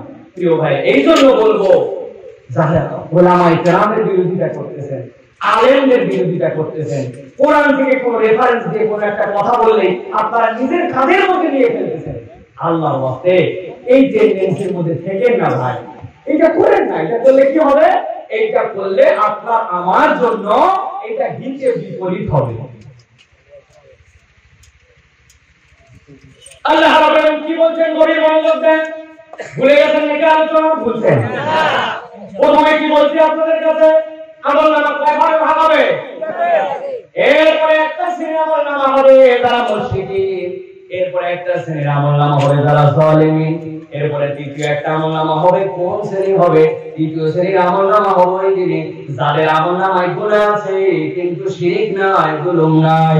আমার রব্বুল আলামিন ওই মানুষগুলারে সেই দিন মাফ করার পরে সালাম দিয়ে দিবেন, আরেক শ্রেণীরে বলবেন মুমতাজুল ইয়াউমা আইয়ুহাল মুজরিমুন, তোমাদেরকে আলাদা করে দেওয়া হলো। আল্লাহ এরপরে বললেন কেন আলাদা করা হলো? আলাম আহাদিলাইকুম ইয়া বানি আদম, আজকের দিনে আমি আল্লাহ রাব্বুল আলামিন তোমাদেরকে বললাম তোমাদের আমলনামার মধ্যে শয়তানের ইবাদত পাওয়া গেছে, এই জন্য বিচার বিশ্লেষণ করে মাথা খাটায় খাটায় চলতে হবে। আমার কোন আমলনামার মধ্যে এমন কোন অংশ ঢুকে যাচ্ছে কিনা সেই আমলনামাটা আমার শয়তানি, সেই আমলনামাটা আমার ঈমান শেষ করে ফেলে। ঈমান এত সস্তা নয় কেউ ভাইরা, এমন কাজ করেন না, এমন কিছুকে সাপোর্ট করেন না যেই কথা বললে ঈমান চলে যায়। যার ঈমান চলে যাবে তার কিন্তু পরকালে বাঁচার কোনো কায়দা নাই। এবার আল্লাহ রাব্বুল আলামিন বলছেন শয়তানের ইবাদত তো করবি না, কার ইবাদত করবি? আমার রব্বুল আলামিন বলছেন ওয়া নি'বুদুনি সিরাতুম মুস্তাকিম। আমার আল্লাহ রাব্বুল আলামিন বলছেন, ও দুনিয়ার মানুষগণ, শয়তানের ইবাদত তো করবি না। আমি আল্লাহ বললাম ইবাদত করবি কার? আমি আল্লাহ করে জানালাম ইবাদত করবি আমি আল্লাহ। আর সিরাতুল মুস্তাকিমের যে রাস্তাটা করে দিলাম, ওই রাস্তার ইবাদতটা শুরু করে দে। সিরাতুল মুস্তাকিমের রাস্তা মানে কি? এই ইবাদতের ব্যাখ্যাটা কি? আমি শেষ করে দেব, একবারই ভালো করে বোঝেন। আমার আল্লাহ রাব্বুল আলামিন বলেন, ওয়া ইয়াকুতুনি হাযা সিরাতুল মুস্তাকিম। এই ব্যাখ্যাটা আমাদের প্রত্যেকের মাথার মধ্যে ঢুকাই নিতে হবে। পাঞ্জাবে আমাদের যখন আমরা দাঁড়াচ্ছি, আমরা আল্লাহর কাছে একটা ভিন্ন রকম অ্যাপ্রোচ দেই। যুবকেরা যারা অ্যান্ড্রয়েড ফোন ব্যবহার করে, খুশু করো তো ভাই, কাদের কাদের অ্যান্ড্রয়েড ফোন আছে? দেখেন কত ছেলে পেলে আছে। তোমাদের জন্য বলি, এর মধ্যে একটা গুগল নামে একটা অপশন আছে। গুগলের একটা অপশন আছে, আপনি লোকেশন দিবেন সেট করে, আপনি কোথায় যেতে চান, আপনার গুগলের ওই লোকেশনটা আপনাকে সেই জায়গায় নিয়ে যাবে। আছে কিনা? আপনি কি করেন? আপনাকে প্রথমে আপনার যে অপশন আছে, আপনার লোকেশনটা আপনাকে অন করতে হয়। কোন জায়গায় আপনি আছেন আপনার লোকেশন জানাতে হবে। লোকেশন জানানোর পরে ডাটা অন করতে হবে। এরপরে আপনাকে গুগলে ঢুকতে হবে। গুগলে ঢোকার পরে আপনি সিলেক্ট করবেন আপনি ঢাকা যেতে চান, আপনি চট্টগ্রাম যেতে চান। সেই না আপনি ক্লিক করবেন, সবচেয়ে শর্টকাট একটা রাস্তা দিয়া কোন দিক দিয়ে যেতে হবে, কত কিলোমিটার, কতটুকু আপনার টাইম লাগতে পারে আপনারা জানাই কিনা? প্রিয় মুসলমান, ভালো করে বুঝেন। আমার আল্লাহ রাব্বুল আলামিন বলেছেন, ওয়া ইয়াকুতুনি হাযা সিরাতুল মুস্তাকিম। ও আমার বান্দা, আমি আল্লাহ বললাম শয়তানের ইবাদত করিস না বান্দা। আমি তো তোকে জাহান্নামে যাওয়ার জন্য পাঠাই না। আমি আল্লাহ করে বলতেছি তুই জান্নাতে যাওয়ার জন্য। আমি আল্লাহর কাছে একটা অ্যাপ্রোচ দে। কি অ্যাপ্রোচ দিবে? যেই না আপনি নামাজে দাঁড়ায় গেছেন, দাঁড়ানোর পর আল্লাহর কাছে আপনি কি বলেন? ইহদিনাস সিরাতাল মুস্তাকিম। আর রব্বুল আলামিন, তুমি আমাকে সরল সঠিক রাস্তা দেখাও। আমি সরল সঠিক রাস্তায় যেতে চাই। আমার আল্লাহ রাব্বুল আলামিন বলেন, সরল সঠিক রাস্তায় তুই যেতে চাস, কোন জায়গা থেকে যেতে চাস আগে তুই জানা। তুই এখন কোথায় আছিস, কোন জায়গায় তোর অবস্থান, তবে না সেখান থেকে দেখাবো। বান্দা কি বলে আল্লাহর কাছে? ইয়্যাকা না'বুদু ওয়া ইয়্যাকা নাস্তাঈন। আয় আল্লাহ, আমি কোথায় আছি তোমারে জানাই দিচ্ছি। রব্বুল আলামিন শোনো, আমি কেবল তোমারই ইবাদত করি আর কেবল তোমার কাছে সাহায্য চাই। কি বলছি আমি? ভালো করে বুঝেন। ইয়্যাকা না'বুদু ওয়া ইয়্যাকা নাস্তাঈন। আল্লাহর অবস্থান আমি জানাচ্ছি, আমি তোমার কাছে কেবল সাহায্য চাই, তোমারই কেবল ইবাদত করে আমি এই জায়গাতে আছি। আল্লাহ বলেন হয়ে গেছে। আমার বান্দা আমার সাথে শিরিক করে না, আমার সাথে কারো কাছে চাই না। আমার বান্দা বুঝছি তুই লোকেশনটা জানাইছি, আমি খুশি আছি বান্দা। এখন তুই যেতে চাস, বলছি ইহদিনাস সিরাতাল মুস্তাকিম। রাস্তা তো অনেকগুলাই আছে। এই কুইয়া থেকে যদি আপনি ওই যে ভিতরে যেতে চান, ওই কুমিল্লায় যেতে চান, এই পাশে যেতে পারবেন। মাঠ ভেঙে সোনাঝুরি আলের রাস্তাও যেতে পারবে। এদিক দিয়ে বের হয়ে আপনি সেই চাঁদপুর দিয়ে আবার ঘুরেও যেতে পারবেন। কোন রাস্তায় যেতে চাও? বান্দা সাথে সাথে কি বলে জানেন নাকি? বান্দা আল্লাহর কাছে বলে ইহদিনাস সিরাতাল মুস্তাকিম সিরাতাল লাযীনা আন'আমতা আলাইহিম। ও রব্বুল আলামিন, আমি তো রাস্তা চিনি না, তবে এই রাস্তার মধ্যে কতগুলো মানুষ আগেই গেছে আল্লাহ। যেই রাস্তার মধ্যে মানুষ ঘুরে গেছে, তারা ওই রাস্তা দিয়ে যে জান্নাত পর্যন্ত পৌঁছাইছে তারা কারা? আন'আমতা আলাইহিম। ওই শর্টকাট রাস্তা ধরছিল তারা। ওই রাস্তায় নবীরা চলেছে, ওই রাস্তায় সিদ্দিকীনরা চলেছে, সালেহিনরা চলেছে। তোমার পয়গম্বররা সেই রাস্তা ধরে তোমার কাছে পৌঁছাইছে। ওই রাস্তা দেখানো রাস্তা, নিরাপদ রাস্তা, সহজ রাস্তা দিয়া আমারে তুমি জান্নাতে দাও। সুবহানাল্লাহ। বান্দা কি ঘরে দাঁড়িয়ে আপ্রোচ করছে? বান্দা প্রথমে বলতেছে ইয়্যাকা না'বুদু ওয়া ইয়্যাকা নাস্তাঈন। আল্লাহ, আমি তোমার ইবাদত করি, আমি কোথায় আছি জানাই দিলাম। এক নম্বর, তাহলে আমাদের দায়িত্ব কি হবে? বিশুদ্ধ ঈমান আপনাকে বানাতে হবে। ঈমানের মধ্যে শিরক চলবে না। সাবো কার কাছে? ধরে বলেন কার কাছে? এর মধ্যে কেউ শরীক আছে, এর মধ্যে হুজুর আছে, এর মধ্যে পীর সাহেব আছে। আমাদের তো অনেকেই আছে কুমিল্লা অঞ্চলে। আছে না? ঈশ্বরের কাছে কেন যান? বলে আমি তো উনার কাছে এই জন্য যাই না, উনি কিছু দিতে পারে তো যান কেন আপনি? বলে আমি এই জন্য যাই, উনি আল্লাহর ইবাদত করতে করতে করতে করতে এত আল্লাহর মকবুল হয়ে গেছে, উনি দিতে পারে না, তবে উনারে একটু কিছু দিলে উনি আল্লাহরে বলে যে আল্লাহই দেয় কিন্তু হুজুর হয়ে দেয়। হুজুর জোরে বললেন না? এই ঈমান যদি আপনার থাকে আর আবু জাহেলের ঈমান কোনো পার্থক্য নাই। ভালো করে বুঝেন। আবু জাহেলের কাছে জিজ্ঞাসা করা হয়েছিল, কেন তুমি ওই লাতের কাছে যাও, যার কাছে যাও, মানাতের কাছে যাও? ও বলছিল না, তো জামানাত তো আমারে কিছুই দিতে পারে না, জীবনও দেয় না, মরণও দেয় না, তো যাস কেন দেয়? এটা কি মান্যত করি? বলে আহা বুঝো নাই, ওরা আল্লাহর বড় পয়গম্বর, আল্লাহর ওলি, আল্লাহর নবী, আল্লাহর ফেরেশতা, আল্লাহর বেটা, আল্লাহর বেটির প্রতি কেটে ওদের ক্ষমতা নাই, কিন্তু ওরা আল্লাহর এত প্রিয়, ওদেরকে বললে আল্লাহ দেয়, কিন্তু ওদের মাধ্যম দিয়ে দেয়। আল্লাহ সাথে সাথে আয়াতে কারিমা নাযিল করছেন, ইয়াতাকাররাবুনা ইলাল্লাহি যুলফা। হে রাসূল আপনি জানাই দেন, ওরা তো ইবাদত এই জন্য করে না যে আল্লাহ দেয় বাদে ওরা দেয়, কিন্তু এই জন্য ইবাদত করে তো ওদের মাধ্যম যে চাইলে আল্লাহই দেয়, কিন্তু ভায়া মাধ্যম দেয়। আল্লাহ বলবেন ওয়া মুশরিকুন। এই ঈমান যদি থাকে, হাজারবার তুমি আল্লাহ খালি আল্লাহ মালিক, আল্লাহ জীবন দেয়, আল্লাহ মারে, আল্লাহ জব করে, এইটা বলার পরে তোমার আর আবু জেহেলের মধ্যে কোনো পার্থক্য নাই, ঠিক না? এজন্য ভালো করে বুঝে নিন, ইয়াকা নাবুদু ওয়া ইয়াকা নাস্তাঈন।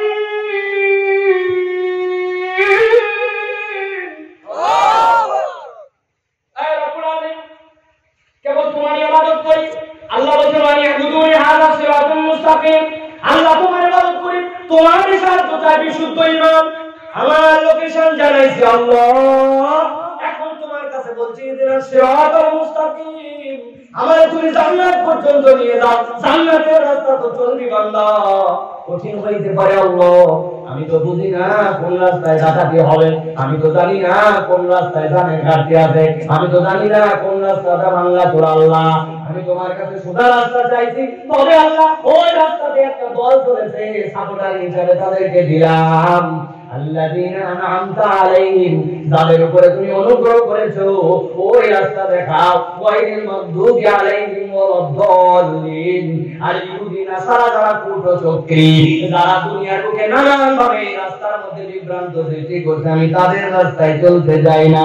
কোন একটা বান্দা যদি বুঝে শুধু আল্লাহর কাছে এই কথা বলে, আমার আল্লাহ বলছেন আমার ওই বান্দার সরল সঠিক রাস্তা দেখায়া জান্নাত পর্যন্ত পৌঁছানো আমি আল্লাহর দায়িত্ব হয়ে যায়। সুবহানাল্লাহ। আর দীর্ঘ করব না, তবে তিনটা কথা আপনাদেরকে বলে দিয়ে যাব।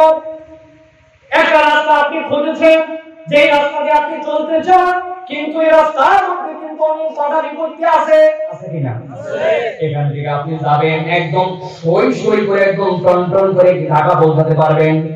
কখনো ডানে যেতে হবে, কখনো বামে যেতে হবে, কখনো সরু পুল পার হতে হবে, কখনো স্পিড ব্রেকার পার হতে হবে, কখনো টোল দেওয়া লাগবে, আছে না? কখনো ফেরিঘাট পার হওয়া লাগবে। তার মানে রাস্তা সোজাই আছে, ঠিকই আছে, কিন্তু রাস্তার মধ্যে এরকম বাধা বিপত্তি আছে। আমার আল্লাহ বলছেন ওয়ানি'বুদুনি হাযা সিরাতুম মুস্তাকিম, আমার বান্দা সরল সঠিক রাস্তায় চল। বান্দা জেনে রাখ, এই রাস্তায় কোথাও স্পিড ব্রেকার আছে, এই রাস্তায় চলতে গেলে তুই যদি জোরে জোরে গাড়ি চালাস, স্পিড যদি ঠিক মতো না তুলিস, আবার স্পিড যদি বেশি তুলিস, এমন জায়গায় স্পিড ব্রেকার আছে ধাক্কা লাগে, ধাক্কার পরিবর্তে তোর গাদ্দার মধ্যে যাইতে হতে পারে। এই জন্য আমি দুনিয়ার বুকে রাসূল পাঠাই দিলাম, ওই রাসূল দেখায়া দেখায়া আর কোথায় পথের বাধা আছে, বিপত্তি আছে, ওইগুলা ঠিক করে দিয়ে দিয়া রাসূল করে যে রাস্তা দেখাবে, ওই রাস্তায় তুই যদি চলিস, আমি আল্লাহ তোরে জান্নাতে পৌঁছাবো। তাহলে কোরআন কার দিক নির্দেশনায় বুঝতে হবে? রাসূলের। রাসূলের জীবন ছাড়া তো আমরা অসল। দুনিয়ার বুকে এখন একটা ছেলে আমাদের কাছে বলে বেড়ায় কোরআনই যথেষ্ট, কোরআনই আমাদের জন্য সফলতার মানদণ্ড, বিফলতার মানদণ্ড। কথা ঠিক আছে, কিন্তু এই কোরআনের সাথে আপনি যদি হাদিস চর্চা না করেন, রাসূলের জিন্দেগি চর্চা না করেন, মানবতা কখনো মুক্তির দিশা পাবে না, ঠিক না? একটা উদাহরণ দেই, জানা থাকলে আপনারা বলবেন। ওলামায়ে কেরাম আছেন স্টেজে, তারা আপনাদের পক্ষ নিয়ে কথা বলবেন, আমার পক্ষে না। আল্লাহ রাব্বুল আলামিন কোরআনে বলছেন, আজকে জুমার নামাজ পড়েছেন, আপনারা পড়ছেন না? আল্লাহ কি বলছেন? ইযা নুদিয়া লিস-সালাতি মিন ইয়াউমিল জুমআতি ফাসআউ ইলা যিকরিল্লাহ। যখন জুমার আযান হয়ে যাবে, আল্লাহ বলেন ফাসআউ ইলা সালাত। কি বলছেন? ফাসআউ ইলা যিকরিল্লাহ, তার মানে নামাজের আগে আল্লাহর কিছু জিকির আছে। আপনি মুসল্লি, এমন টাইপ মুসল্লি, কিচ্ছু শুনেন না। যেই না কথা কামাতিস সালাত দৌড় দিতে, এক জুতা 10 হাত পিছনে, আরেক জুতা মসজিদের বারান্দার উপরে। আছে না? হলো নাকি ফাসাইয়া যিকরিল্লাহ? আল্লাহ বলেন নাই জানু ইয়াল সালাতু ইয়াউমিল জুমআতি ফাসাইয়া যিকরিল্লাহ। ও আমার বান্দারা, আল্লাহ কিছু জিকির আছে বান্দা। মসজিদে যাবি, খুতবা শুনবি, বয়ান শুনবি, মসজিদে ঢোকার নামাজ পড়বি, খতিবা সারা পর্যন্ত 2 রাকাত করে ইচ্ছা মতো সালাত আদায় করবি, সূরাতুল কাহফ তেলাওয়াত করবি, আমার নবীর প্রতি দরুদ পড়বি, সুগন্ধি লাগানো জমা করে সামনে যে বসে থাকে আল্লাহ ফেরেশতাদের দোয়া কামাবি। কোনো খবর নাই, কেবলমাত্র কামাতিস সালাত। অনেক সময় রুকু পায় না, এরকম মুসল্লি আছে। আজকে বড় বইটা না, শুধু শেষ কথাটা বলে দেই, চিরজীবন মাথার মধ্যে ধরায় রাখবেন। আল্লাহ বলেন মসজিদে যাও, জুমার সালাত আদায় করো, জুমা তোমরা ফুলফিল করো। এখন জিজ্ঞাসা করি উলামায়ে কেরাম যারা এখানে আছেন, বলেন তো জুমার নামাজ কয় রাকাত? কয় রাকাত? 2 রাকাত। কয় রাকাত? 2 রাকাত। প্রতি রাকাতে কয়টা রুকু? একটা। প্রতি রাকাতে কয়টা সিজদা? এই কোরআন আপনাদের হুজুরদের কাছে দিয়ে দিলাম, কোন একটা হুজুর বাইর করে দেখাতো আল্লাহ কোথায় কোরআনে বলছে জুমার নামাজ 2 রাকাত। দেখাবে আছে? প্রতি রাকাতে 1 রুকু কোথায় পাইলেন? প্রতি রাকাতে 2 সিজদা কোথায় পাইলেন? আমি বলবো ভাই, মেহেরবানি করে আল্লাহ নবীর সময়ের সাথে আপনারা মিল করেন না। আল্লাহ রাসূলুল্লাহ ছিলেন মাসুম, তাদের কোনো গুনাহ খাতা নাই, গুনার অ্যাকাউন্ট তাদের নাই। সাহাবায়ে কেরাম কুল্লুহুম আদুল, যারা আল্লাহর নবীকে ঈমানের উপর বিতেছে, ঈমানের উপর মৃত্যুবরণ করেছে, তাদের ব্যাপারে আল্লাহ বলেন রাদিয়াল্লাহু আনহুম ওয়া রাদওয়ান। তাদের হিসাব আর আমাদের হিসাব কি মিলবে নাকি? না। তাদের কোনো কিছুই ছিল না, আর এখন আমাদের গুনাহ খাতায় ভরা আমলনামা। এই জন্য ভাই, আমাদের গুনাহ থেকে বাঁচার জন্য আগামী জুমার থেকে মেহেরবানি করে 4 রাকাত জুমার নামাজ পড়েন, প্রতি রাকাতে 4টা রুকু 4টা সিজদা করেন, তাও যদি আল্লাহ maaf করে দেন। রাজি আছেন? জি না। রাজি না? না। বলে হুজুর এখন নামেন, যদি ভালো তো ভালো নামেন, না হয় ঘাড় ধরে নামাবো, ঠিক না? ওটার থেকে উল্টা পাল্টা বলতে আছেন আপনি। জুমার নামাজ 4 রাকাত ভণ্ডামি টাকা পাননি, বলবেন কি না? আমি বলবো ভাই, এত রাগ করতেছেন কেন? কোরআনে তো আল্লাহ 2 রাকাতও যেরকম বলে নাই, আল্লাহ তো 2 এর কমও বলে নাই, বেশিও বলে নাই। সমস্যা কোথায়? আপনি বলবেন সমস্যা আছে ভাই। ইদান নুদিয়ালে সালাতে ইয়াউমুল জুমআ ফাসআউ ইলা যিকরিল্লাহ। ওই জিকিরটা কেমন করে পড়তে হবে, নামাজ কেমন করে পড়তে হবে, প্রতি রাকাতে কয়টা রুকু কয়টা সিজদা, এইটা আমার নবী দেখায় দিয়ে গেছেন। আমার নবীর উপরে কোনো পদ্মারি চলবে না। তাহলে জুমার নামাজ আপনি কোথায় পাইলেন? রাসূলের জিন্দেগিতে, ঠিক না? তাহলে আপনি যদি আপনার জীবনের মুক্তির রাস্তা খুঁজতে চান, আপনাকে যদি সিরাতুল মুস্তাকিমে ট্রেনে উঠে জান্নাতে যেতে হয়, ড্রাইভার হিসাবে আমার নবীকে আপনার মেনে নিতে হবে।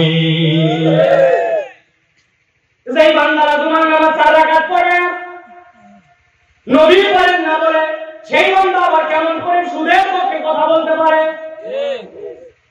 আপনি তো ডবল স্ট্যান্ডার্ড। আপনি নামাজে নবী নিলেন, আপনি সুদে নবী নিলেন না, আপনি যৌতুকের সময় নবী নিলেন না, আপনি ইজাব কবুলের সময় নবী নিলেন। এইটা কিন্তু নবী মানা হয় না, ঠিক না? এই কথাগুলাই তো আপনাদের কাছে বলা হয় কোরআন সুন্নাহর আলোকে। এখন যারা এর সাথে জড়িত আছে, তারা বলে হুজুর এই ওয়াজ না করে ভিন্ন ওয়াজ করা ভালো ছিল। প্রিয় ভাইরা, এই জন্য আমি আপনাদের কাছে নিবেদন করব, আসেন ওয়াজ তো কম শুনলাম না জীবনে, আজকের আয়াতে কারিমাগুলো যদি আমরা একটু বিশ্লেষণ করি, আমরা তো সবাই জান্নাতে যেতে চাই, সিরাতুল মুস্তাকিমে যেতে চাই। একটুখানি ভেবে দেখি যে আমরা এই রাস্তায় আছি কিনা ভাই। একটা গল্প বলবো, শেষ গল্প, চিরজীবন মনে রাখবেন। যদি এই ওয়াজ ধারণ করতে পারেন, হতে পারে এই ওয়াজই আপনার আমার জন্য জীবনের যথেষ্ট। দেখেন তো আমরা কেমন মানুষ, বিশ্লেষণ করে নেবেন। মাত্র 2 মিনিট আপনাদের জন্য, ভালো করে খেয়াল করেন।